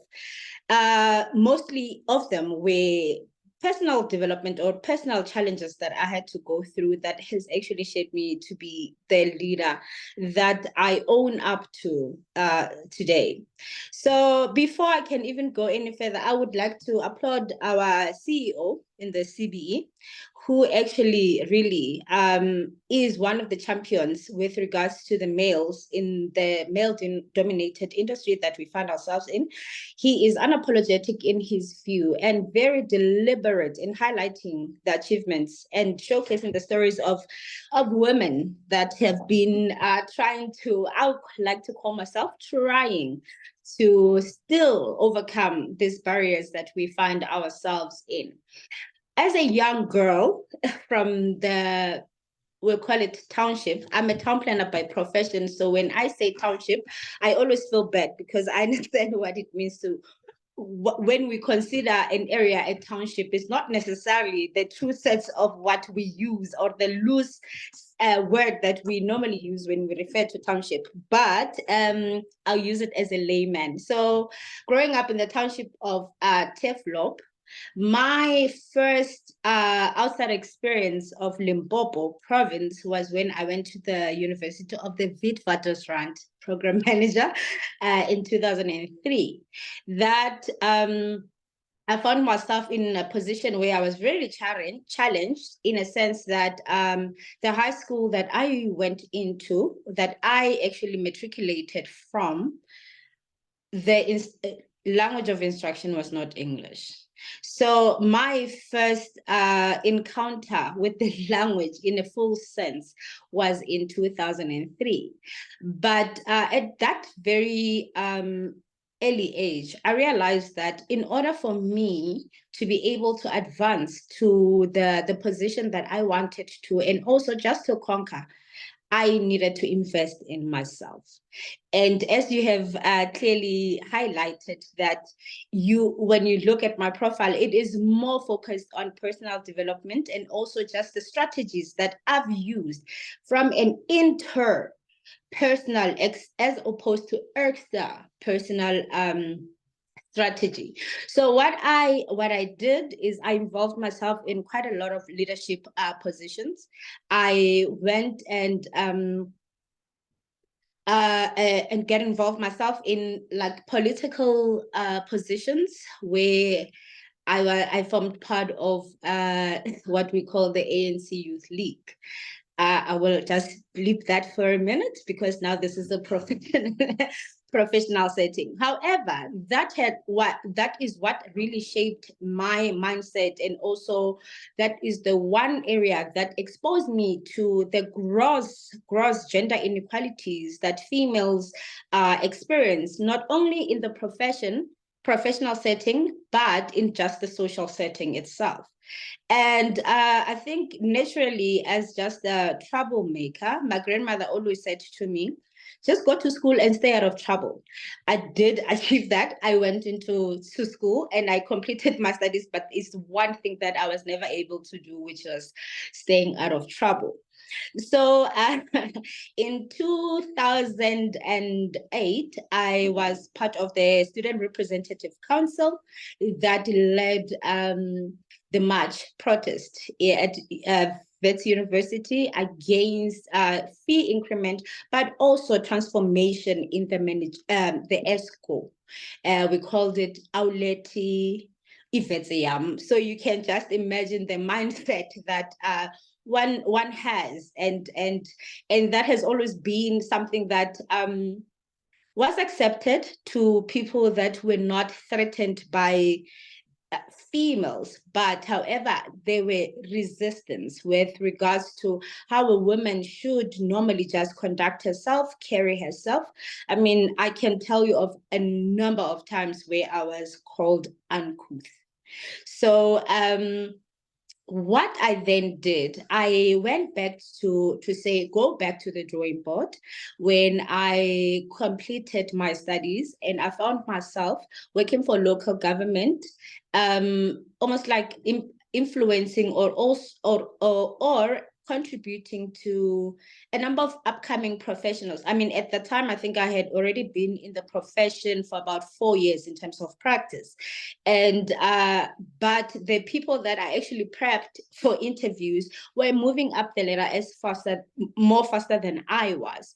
That called for self-introspection. I will be very honest with you, because you can only throw your your toys outside of your court for a limited time. But then when you know that your commitment is actually bigger than yourself, you have to then go back to the drawing board and say, I am failing in the vision that I have, an overall vision, not a personal vision, and to say, what is it that I have to do on my side to maybe find a way not to really mute myself, but to still have an assertive voice, and to also still have to be able to find myself in a position where my views as unapologetic are still heard. So what I went on to do is I invested academically into myself. I went and I enrolled and got my master's degree. That also exposed me to a number of or rather like different kind of thinking, as a totally different school of knowledge, as opposed to how my academic, I think a lot of newly graduates can really identify, is that when you go through school, basically like varsity, you don't really apply yourself to that extent. It's all a matter of, I need to absorb this knowledge and be able to translate it on paper and be able to get my qualifications so that I can get a job, and then I can have a better life than the one that I was raised in. But what happened when I enrolled for my master's degree, I was very fortunate enough to have very radical thinkers as lecturers and also as my supervisor that allowed and did not even try to clamp my wings to say, Angela, we can see why you're not easily accepted, because your words are unminced. At that time, I felt validated. Program director, I'll tell you that much. I felt validated, and I said, yes, somebody got me. But that only allowed me to progress to a certain degree in terms of the field in practicality. And obviously I graduated and became a member of the Golden Key International Society, because I was able to thrive there. Then fast forward, I go back to the employment, and I'm still facing the same challenges that I was facing. You will not be promoted because there's a certain way that you do not understand how the system really operates. Out of frustration, I had to go back and to the drawing board and say, it can't be that my option is to leave the environment. Then I started enrolling into life skill programs, because I think often enough as professionals, we think the only thing that we have to invest in is the conventional professional programs that will advance you in terms of your technicalities without neglecting it. It's not only the fact that you're capable in terms of the skills that you possess, you still have to learn so much more in terms of being able to communicate effectively, sorry for that, and assertively, in a sense that your recipient receives the message in a way that you're wanting it to communicate, meaning that you blur the lines of being misunderstood. Fast forward, I think about 10 or 11 years into me as a young professional, I realized that I was getting frustrated by the mundane and also the repetitive and the limited willingness with regards to transformation. And remember, I would like to call myself, I think that badge, I've already owned it and I'm wearing it. I don't think I disregard it anymore, or I want to be very modest about it. I am unapologetic when coming to transformation. When I set my mind to something, I think that we have the capacity and we have the opportunities to actually, sorry about that, I'll explain that in a few seconds. We have the capacity to actually advance transformation, but we become so mute, or rather so subtle in our approach, in a sense that we don't want to offend anyone because we want to advocate for career advancement. There was one challenge that I picked up as a town planner. I think a lot of town planners was also very identified very much to this process. As we'll call it a new or a baby profession in the built environment, because there was never really a time, like historically, there was never really a time where people were called like town and regional planners. It was land surveyors, and then it evolved, and then it was architects that were doing the kind of work that we do. So as a young professional in a profession that is relatively, it wasn't new per se, but relatively new in a sense that people really did not know what town planning is. I mean, I can tell you even now, when people ask me, what do you do for a living? And I say, I'm a town planner. They say, time planning. I'm like, ooh, no. It was quite difficult to actually ascertain myself to say, listen, we actually deserve to take up as much space as our fellow professionals in the built environment. One thing I picked up was that town planning is so much more of legislation in the built environment. And with me being able to identify that gap, I said, listen, I'm still young and I still have a bit of time on my hands.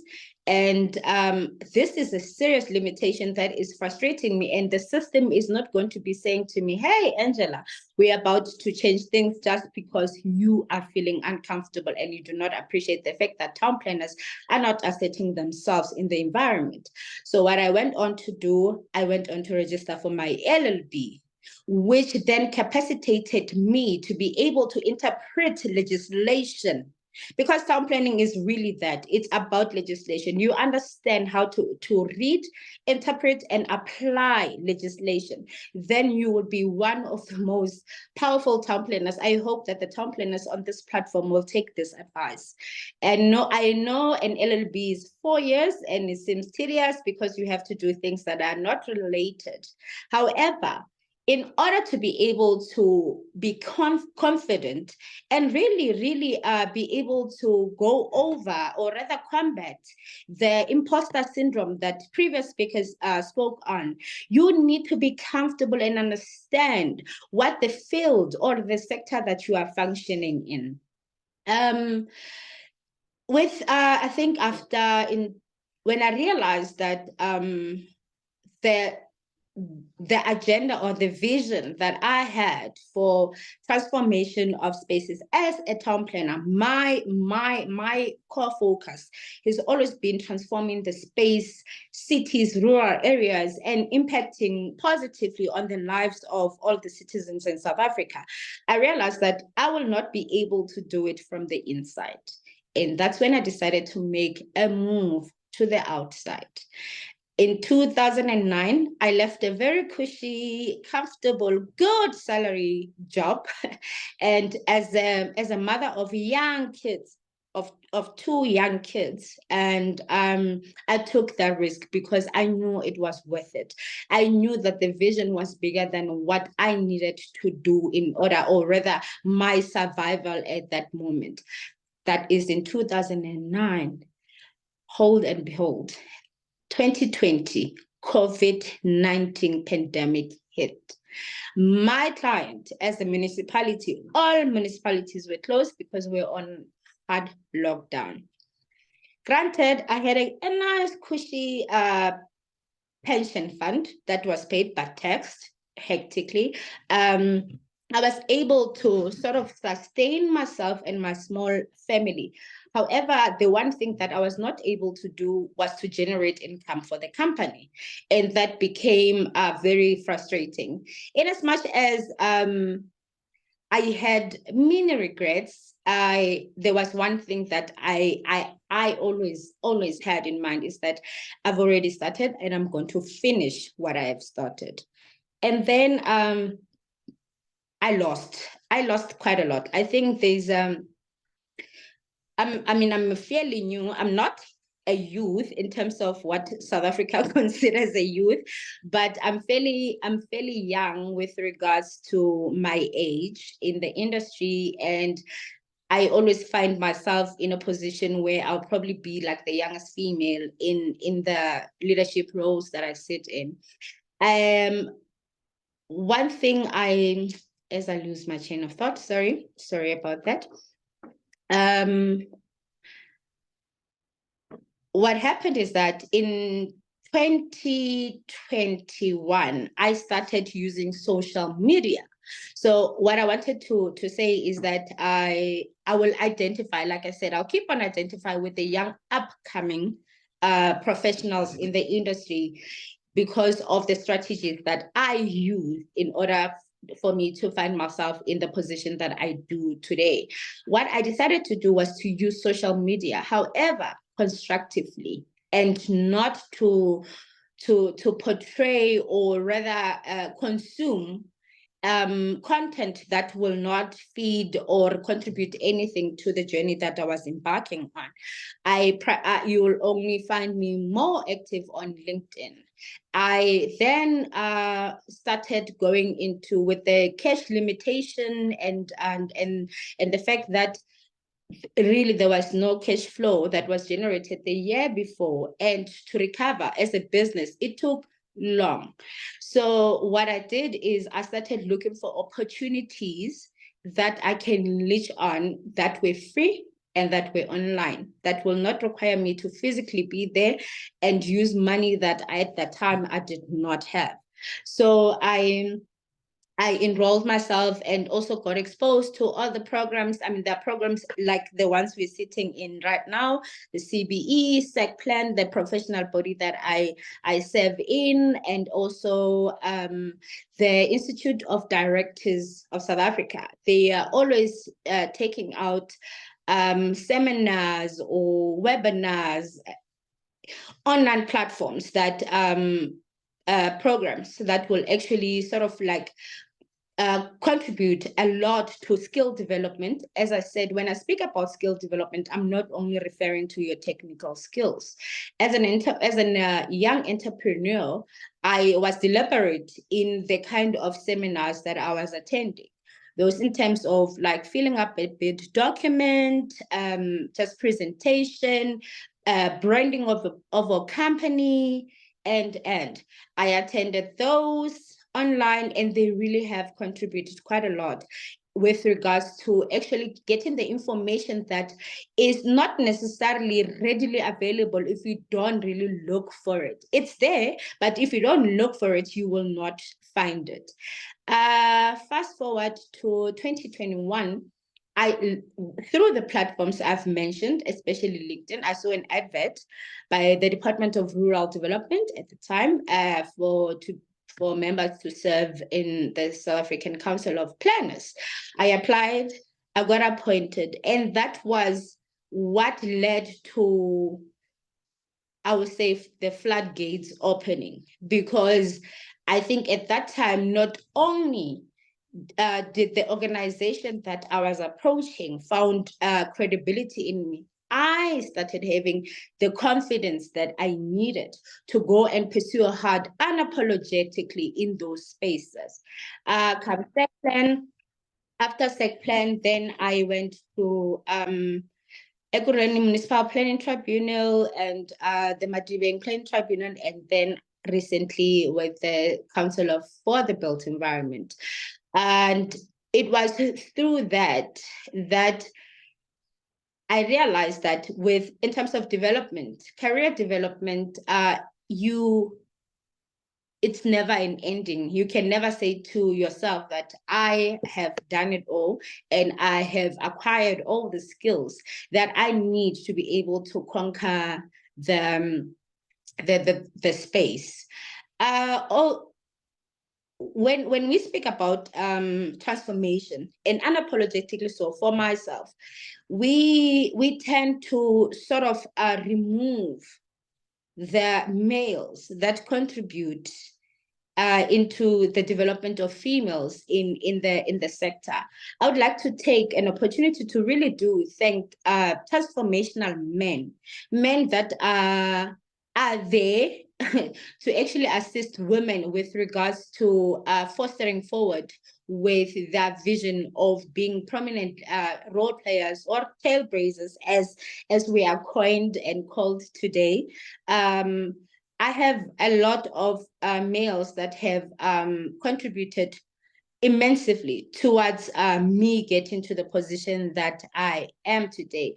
With regards to the strategies that the previous speakers have highlighted, I think there was something that Ms. Nzunza and Mrs.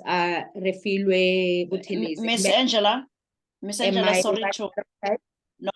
sorry to interject. Can I just ask that we go towards wrapping up? Okay, so that we will get an opportunity to engage again. Yes. No problem. Thank you, Program Director. I'll wrap it up. So what I was trying to say is that when I started my business, I did not see the importance of mentorship because of my strong character. But through the platforms that I have been involved in, I've gotten mentorship program, even in the most unconventional way. It's not really a program, but sitting down with women that have done it before. I mean, I can highlight the previous speaker, Mrs. Mudehi, and one of the CBE members, or two, if I have to highlight them, our chairperson, Amela, and also Ms. Pepeta. Those have contributed so much to the growth that I have done to actually set me even further forward. So with me wrapping up, program director, I don't want to panic because, like I said, I'm not really too much of a public speaker as much as I was a student activist. I would like to urge young professionals to say the opportunities are there. You just have to make a solid contribution and also a solid commitment to your vision and really be deliberate in how you're going to approach your professional journey in order to be able to ascend to the position that you aspire to be. Thank you so much, Program Director. Thank you very much for that insightful journey that you have gone into. And I'm so happy as well. You have not only looked into the individual aspect, but you've also taken us through the challenges from a company point of view. But you know, if you have been over COVID, we can't say small. We cannot forever say small, just as we cannot forever say we are emerging. We will still then go back to you. But what I'm also encouraged about looking at your combination, you know, being at SECPLAN, at CBE, and still with the Planners Council is for me such a very good combination. And also that says if already you are at the CBE level, and with all of the big work that has been done for the Council of the Planners to say, how do we embrace them? How do we bring them under the umbrella of the CBE formally? So I do hope that you will also be instrumental in advancing that. Now, as we continue, and I would still like to call you back, Angela, and just maybe specifically tell us if there's any gender biases, you know, that you have experienced. If you can just maybe relate a specific, what is this now, experience with us, we would appreciate that. But whilst you are thinking about that, let me then continue, where we'll be looking at leading a healthy work-life balance and the importance of coaching, mentorship, and sponsorship. It has been touched upon, but Ms. Yolisa Kane, and I will now call upon you to just share with us on leading a healthy work-life balance and the importance of coaching, mentorship, and sponsorship. It has been coming across, but we would also like you to touch on that. Ms. Yolisa Kane, when I go to her profile now to introduce her, she is the Chief Business Development Officer at Transnet. And then further on, she, amongst other things, is tasked with increasing the share of the logistics footprint by identifying and pursuing new and diversified business opportunities, not only locally, but within the African continent. And then in her role as CBDO, meaning Chief Business Development Officer, she works closely with all Transnet operating divisions to lead business growth.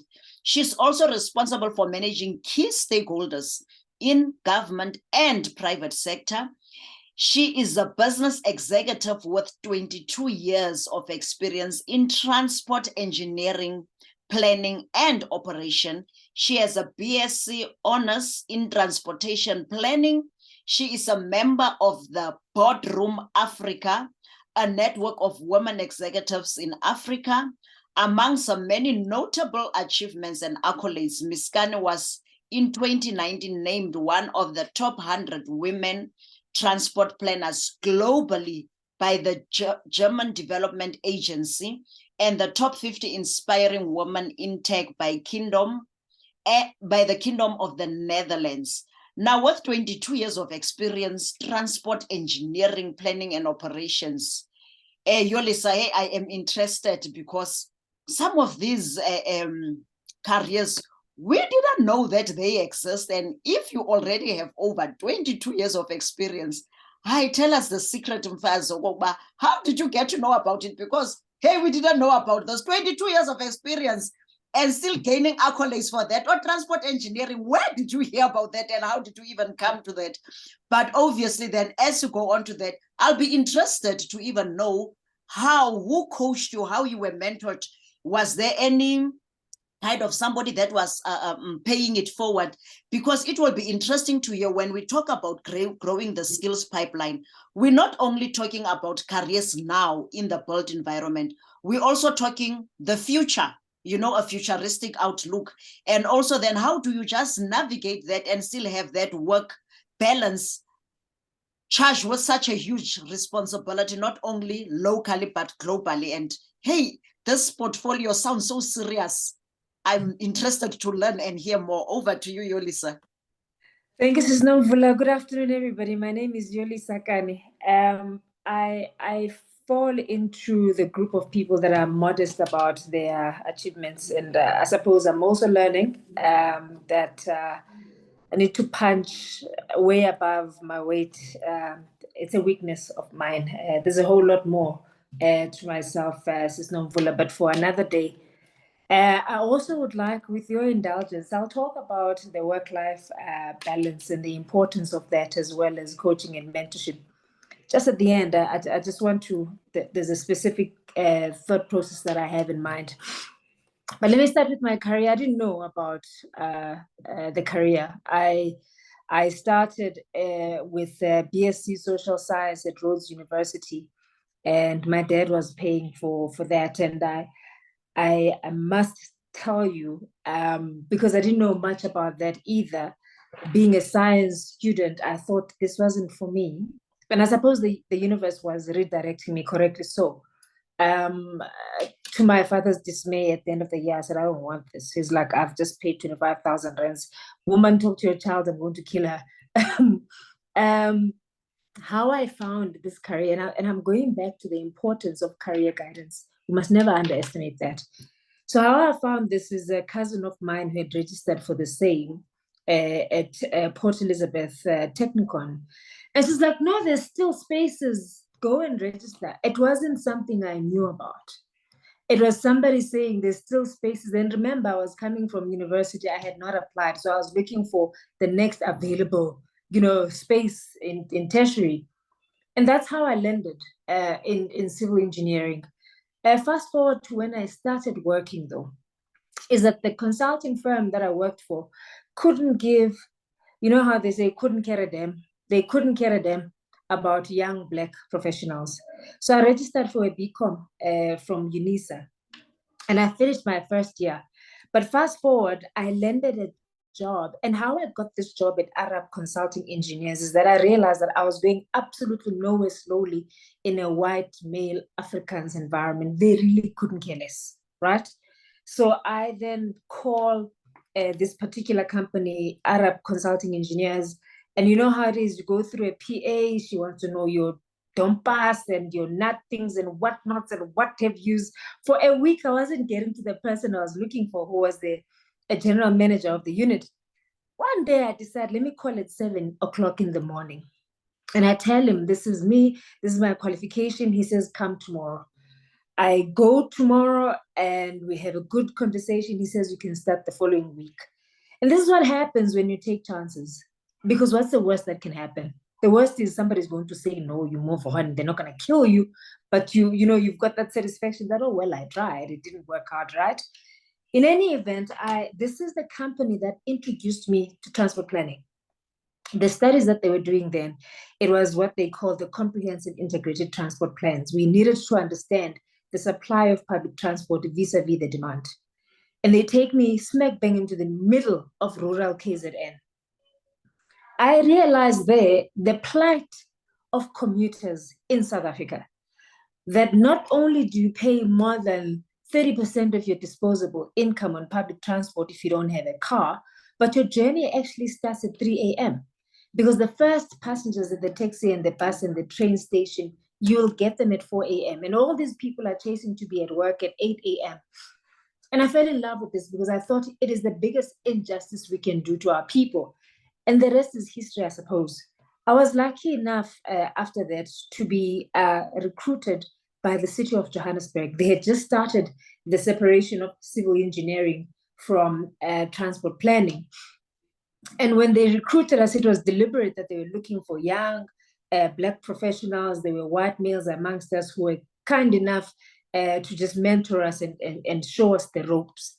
And this is when, my journey was carved. And I must tell you, at the time when we worked for municipalities, I don't know how many years ago that is, I think, I left Ekurhuleni in 2016, I think, then working for a municipality was a humbling experience. It was actually the best exposure you could ever hope for as a professional in the built environment. We brought in Ria Vayas, we brought in the Gautrains, we built the infrastructure, we delivered the FIFA World Cup. And all of that was possible because even the political leaders at that time were deliberate with their vision that we are going to build a world-class African city and we are going to build it with young Black professionals. And it was also nice that my boss at that time, and I remember him asking me when he started, Mr. Bob Stanway, wherever he is, I'm forever grateful. He asked me, so what's your plan? I was clear that when you retire, I want to take over from you. And when that opportunity came, unfortunately, I was overlooked because I just had a baby. So according to them, you have a baby, then you're not capable, right? And I watched with disappointment how the person that got the job butchered it. They really made a mess out of it, but that wasn't my zoo, it wasn't my monkeys. So I knew that my turn would come, right? And eventually it did come.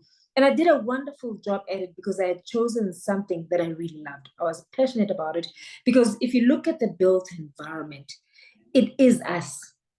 It is the spaces we live in. It is the buildings. It is the open spaces, the safety of those spaces, as well as obviously, when you talk about transport planning is the backbone of our economy. If you read the newspapers right now, we're always in the papers because we are seen to be hampering economic development as transit, but that's also a conversation for another day. What I found interesting about the lack of transformation in my space was the fact that my journey, my transport patterns as a woman, because we are caregivers, are different from my male counterparts. And yet the people that are designing those systems for me are in the main males.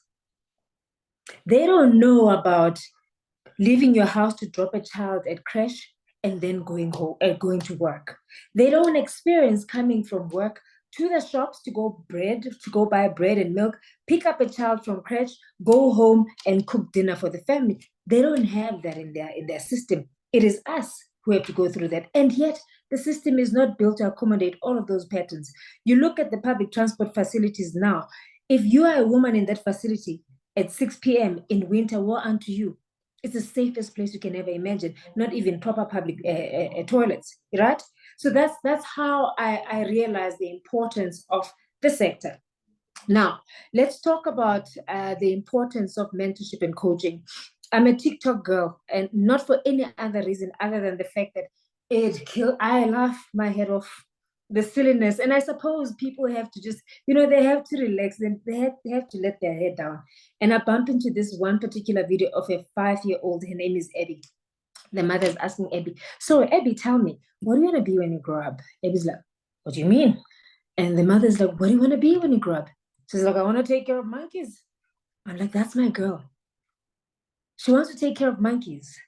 What kind of a profession is that? We don't know. But all we know is that the possibilities are endless. And the mother didn't say, but no, Abby, you can't do that because you're a woman. It was like, that's wonderful, Abby. So it's very important that we start having those conversations that take away the definition of a gender in a profession. And unfortunately, at this day and age, it still happens. You look at the representation of females in boards in the built environment, you do the deduction. You tell me. And I must tell you, and I have all the respect for the males that have supported us in our journey, including the CEO of CBD, who's done a wonderful job.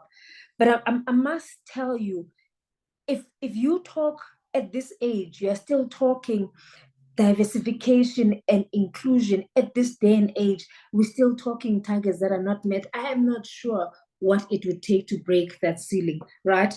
So it got me to a conclusion that, so if no one has a seat at the table for you, maybe it's about time we built our own tables, right?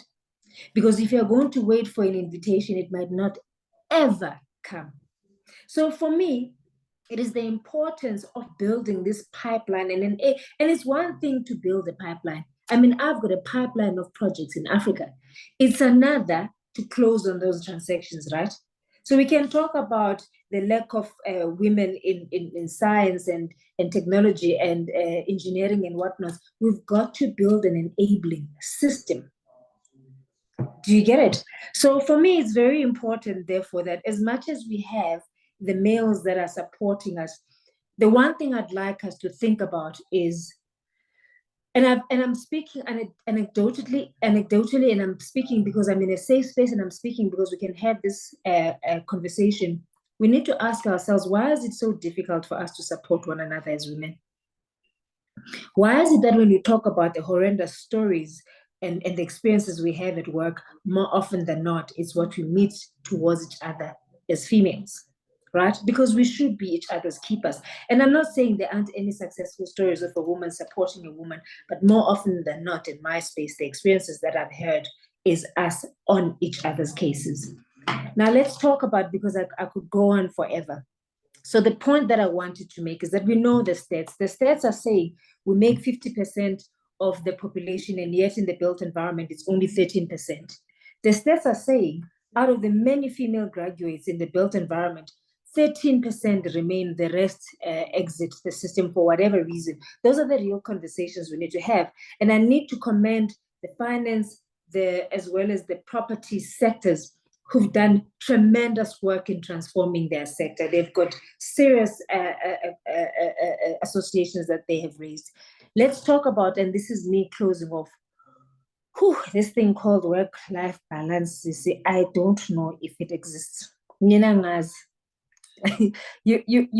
got to create it for yourself, because if you cannot take care of this, you're as good as non-existent and ineffective in the work environment. This is when you start being on the edge. But let me tell you what works for me. I walk, I go to the gym, not for losing weight. If you see me, I'm still as chunky as ever, but I need to clear my headspace. The other thing I've learned is that when I look at my to-do list, it never stops.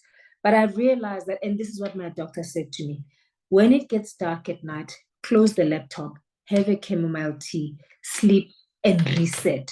In the true sense of the word, the work-life balance is a third. You need to create it for yourself, for your own mental being. If you look at the number of people that are landing in hospitals because they have put work before them. And I'm not saying work is not important, it's our livelihood. But you're as good as dead if all you do is to drive work and you don't take time to recuperate. I'm also quite spiritual, by the way. I've learned to just bring myself towards myself and then decide what nonsense I take, what nonsense I'm not ready to fight every battle. It's not, I'm not going to survive that. But again, I'm saying that it's very, don't take this thing lightly. Mental wellness is very important. My previous job, you are allowed to say on your calendar, do not schedule, I'm doing yoga. And you don't go beyond that. You don't have to explain. You're doing yoga because you're looking after yourself. The one thing that I regret is not having learned early enough that you need a coach and you need a sponsor. As brilliant as we are as professionals, we also need support. We need to be supported. So choose your mentor and your sponsors quite diligently. But I can tell you without a shadow of doubt, you cannot advance and be sane in the corporate world without those two. Thank you so much. I could have said a whole lot more, but for another day. Thanks for the invitation. Thank you very much, Yolisa. Thank you for being authentic, saying it as it is. Thank you to the three panelists, because I would now like to move to some questions if there's any. We've had for the second panel, building a pipeline of female leaders in the built environment. And really, the speakers have shared their lived experiences. They have shared what had worked for them. And I am definitely sure that there's quite a lot that you can take away from that, adapt it for yourself and make it work for yourself, but also replicate where it has worked.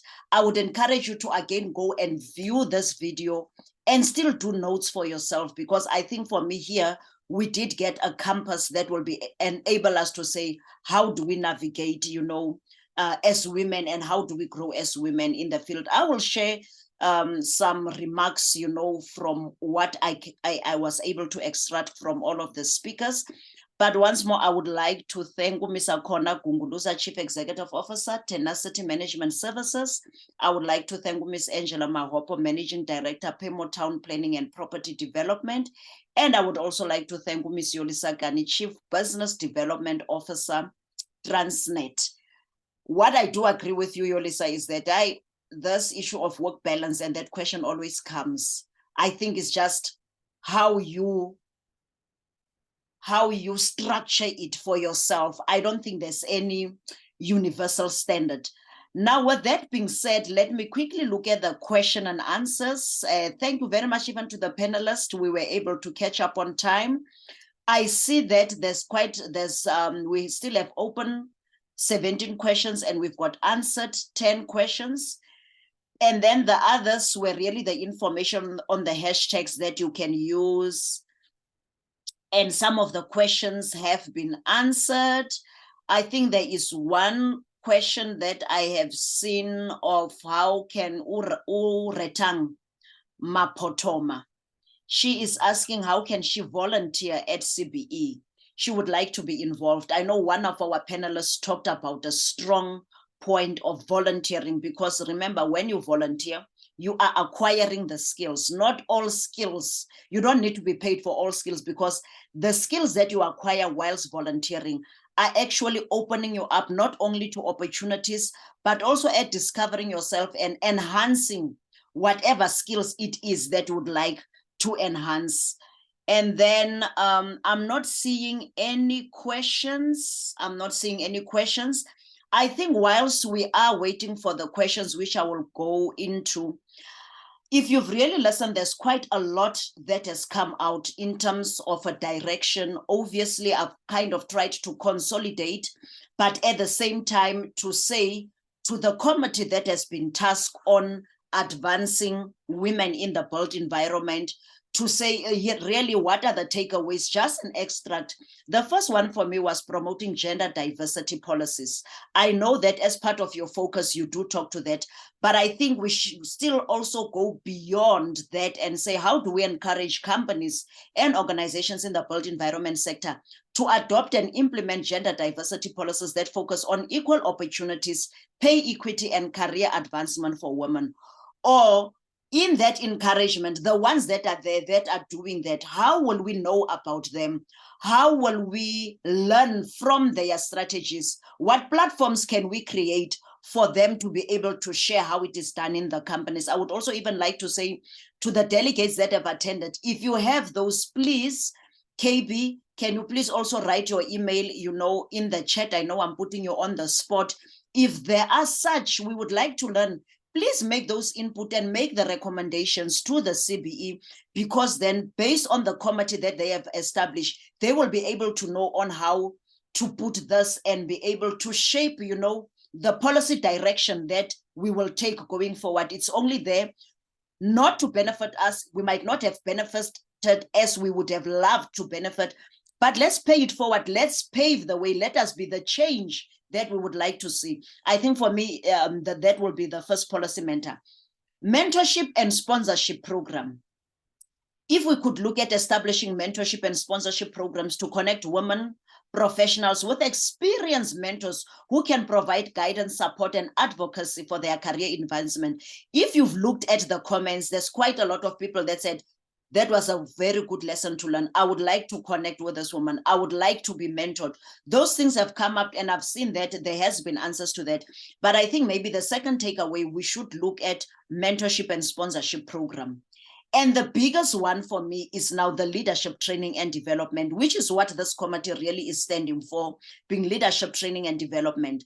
But my take as well is that maybe the CBE could try and look into specialized leadership training and development programs tailored for women in the industries. These programs can cover things like negotiation skills. It can cover conflict resolution. It can look at communication. It can look at strategic thinking. It can look at emotional intelligence, the aspects that we've really touched upon.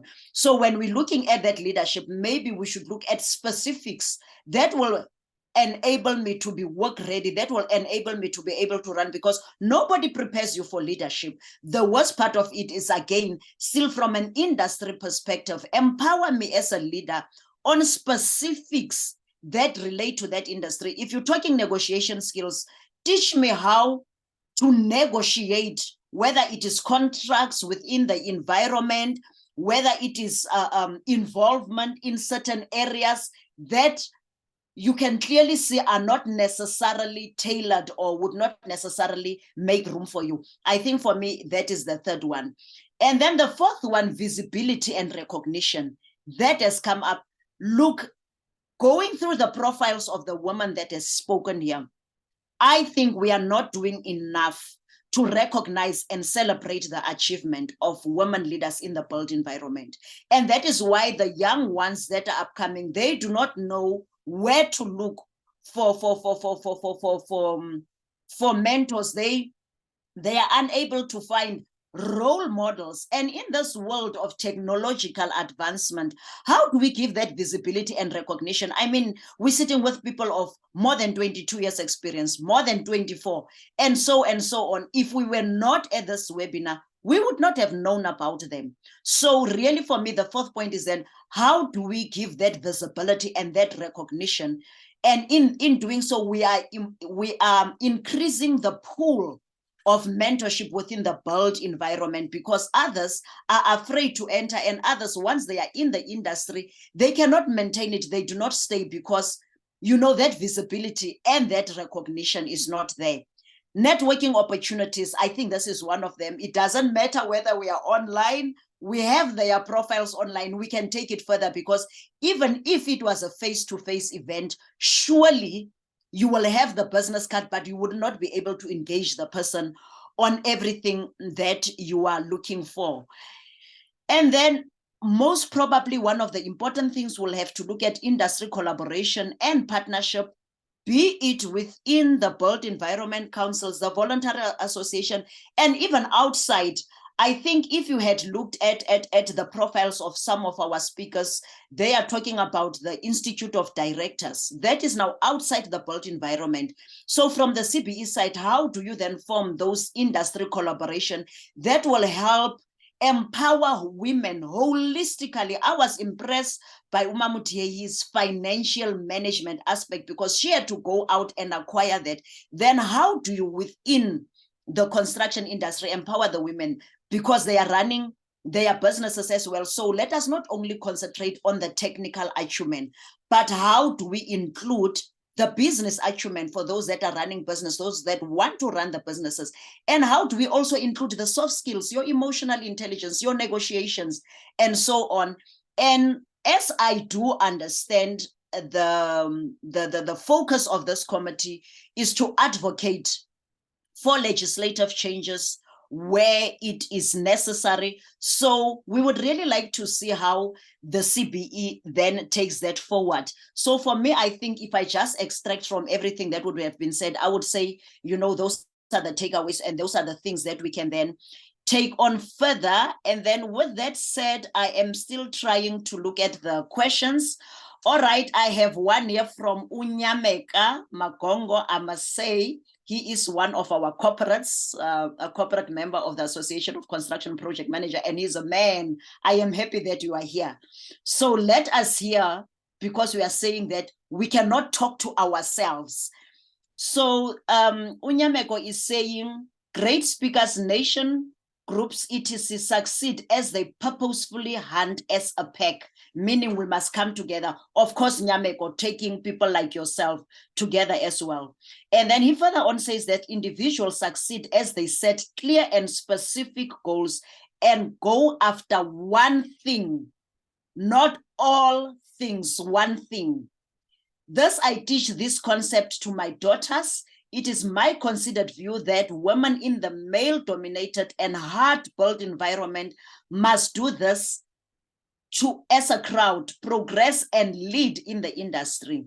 Use men in the industry as strategic mentors and coaches whilst you build and celebrate more women professionals, mentors and coaches. And I think that is what we've touched upon to say, then how do we include men? How do we also have men as allies? And Ms. Buthelezi surely also shared that with us from her experience, how she has done that. Thank you very much, Nyameko. I see Ukia Betsu has also already placed her email. Please, those suggestions, those good stories that we can learn, the good stories that we can showcase, be it men, be it women, please send your email to kiabetsu@cbe.org.za. Continue to tag us online. We are now coming to the end of the session. I don't know, Kiabetsu, you will guide me.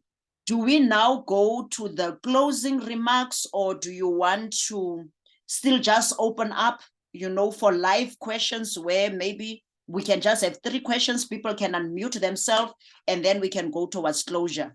If that's possible, I'm not sure. Instead of writing, if we can just have short questions where people can just raise the hand if they've got a question or a comment, and then we will unmute you, and then we will go towards closure. So while busy with that, I would love our last speaker that is going to do closing remarks, Ms. Tembakazi Moya, Chief Transformation Officer, to be ready, but at the same time, I'm just looking, there is no hands that have been raised. Kiabetsu, I see your camera is on. Is there something that would like to say? Thank you, Sis Nomvula. I just wanted to make a minor correction there.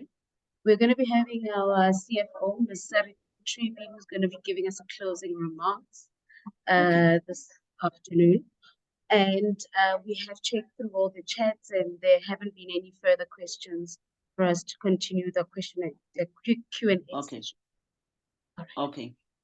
Okay, thank you very much for that. Thank you very much for that.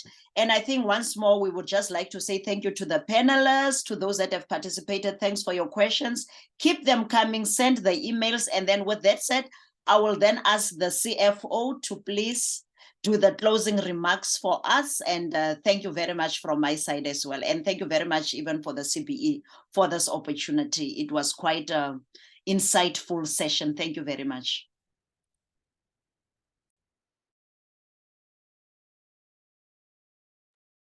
CFO, can I just ask you to please then do the closing remarks? We are ready for you. Thank you, Program Director, and thank you, KB. Ladies and gentlemen, as we draw near to the end of this insightful webinar on leadership and the role of women in the built environment, I would like to take a moment to reflect on the incredible discussions we've had today. We have delved into the challenges, triumphs, and the remarkable potential that lies within the intersection of leadership and women in the built environment. First and foremost, I want to express my gratitude to our esteemed panelists and speakers who generously shared their expertise, experiences, and perspectives. Your insights have been truly enlightening and have provided us with a wealth of knowledge to carry forward. Today, we have witnessed the power of diversity and inclusion in leadership roles within the built environment. We have seen our women have made significant contributions in the built environment and in so many other areas. We have celebrated their accomplishments and recognized the tremendous value they bring to these fields. We have heard how they have raised their hands in the industry and how they fostered resilience in the face of animosity. We have witnessed the immense strength they have displayed, and we have heard about the insecurities which they themselves have identified through self-awareness. But it doesn't end here. It's crucial that we continue to advocate for gender equality, create opportunities for women to thrive, and dismantle the barriers that still exist within our industry. Change requires a collective effort, and each one of us has a role to play in fostering an inclusive and supportive environment. To aspiring women leaders in the audience, I encourage you, raise your hand, embrace your ambition, pursue your passion, and shatter any glass ceiling that stands in your way. Seek out mentors, allies, and networks that will uplift and empower you along your journey. Manage your connections and change circumstances, one conversation at a time. Remember, your voice and your unique perspective are essential in shaping the future of the built environment. Be the change you want to see in the industry. Ladies, the challenge has been laid by the speakers.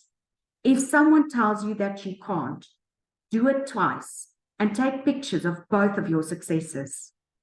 To our male allies, I urge you to continue championing gender equality and promoting diversity within your organization.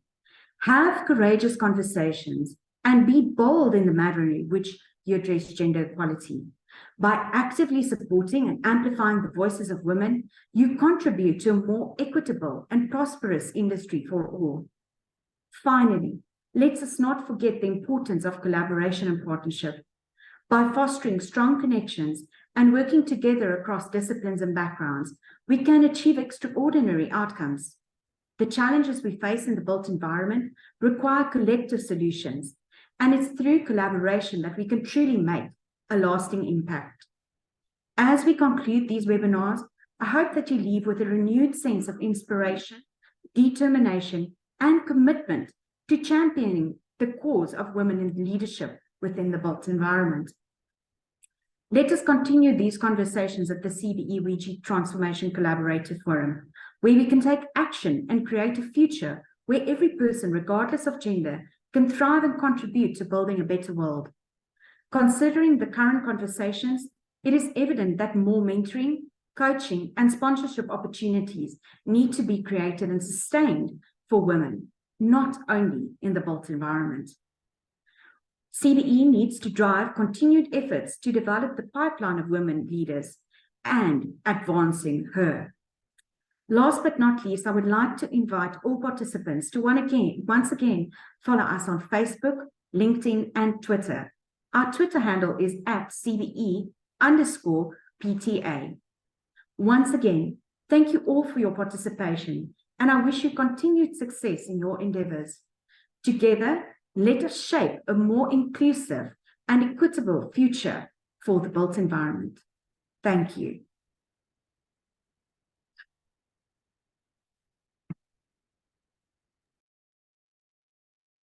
Thank you very much, Sherry. And that brings us to the end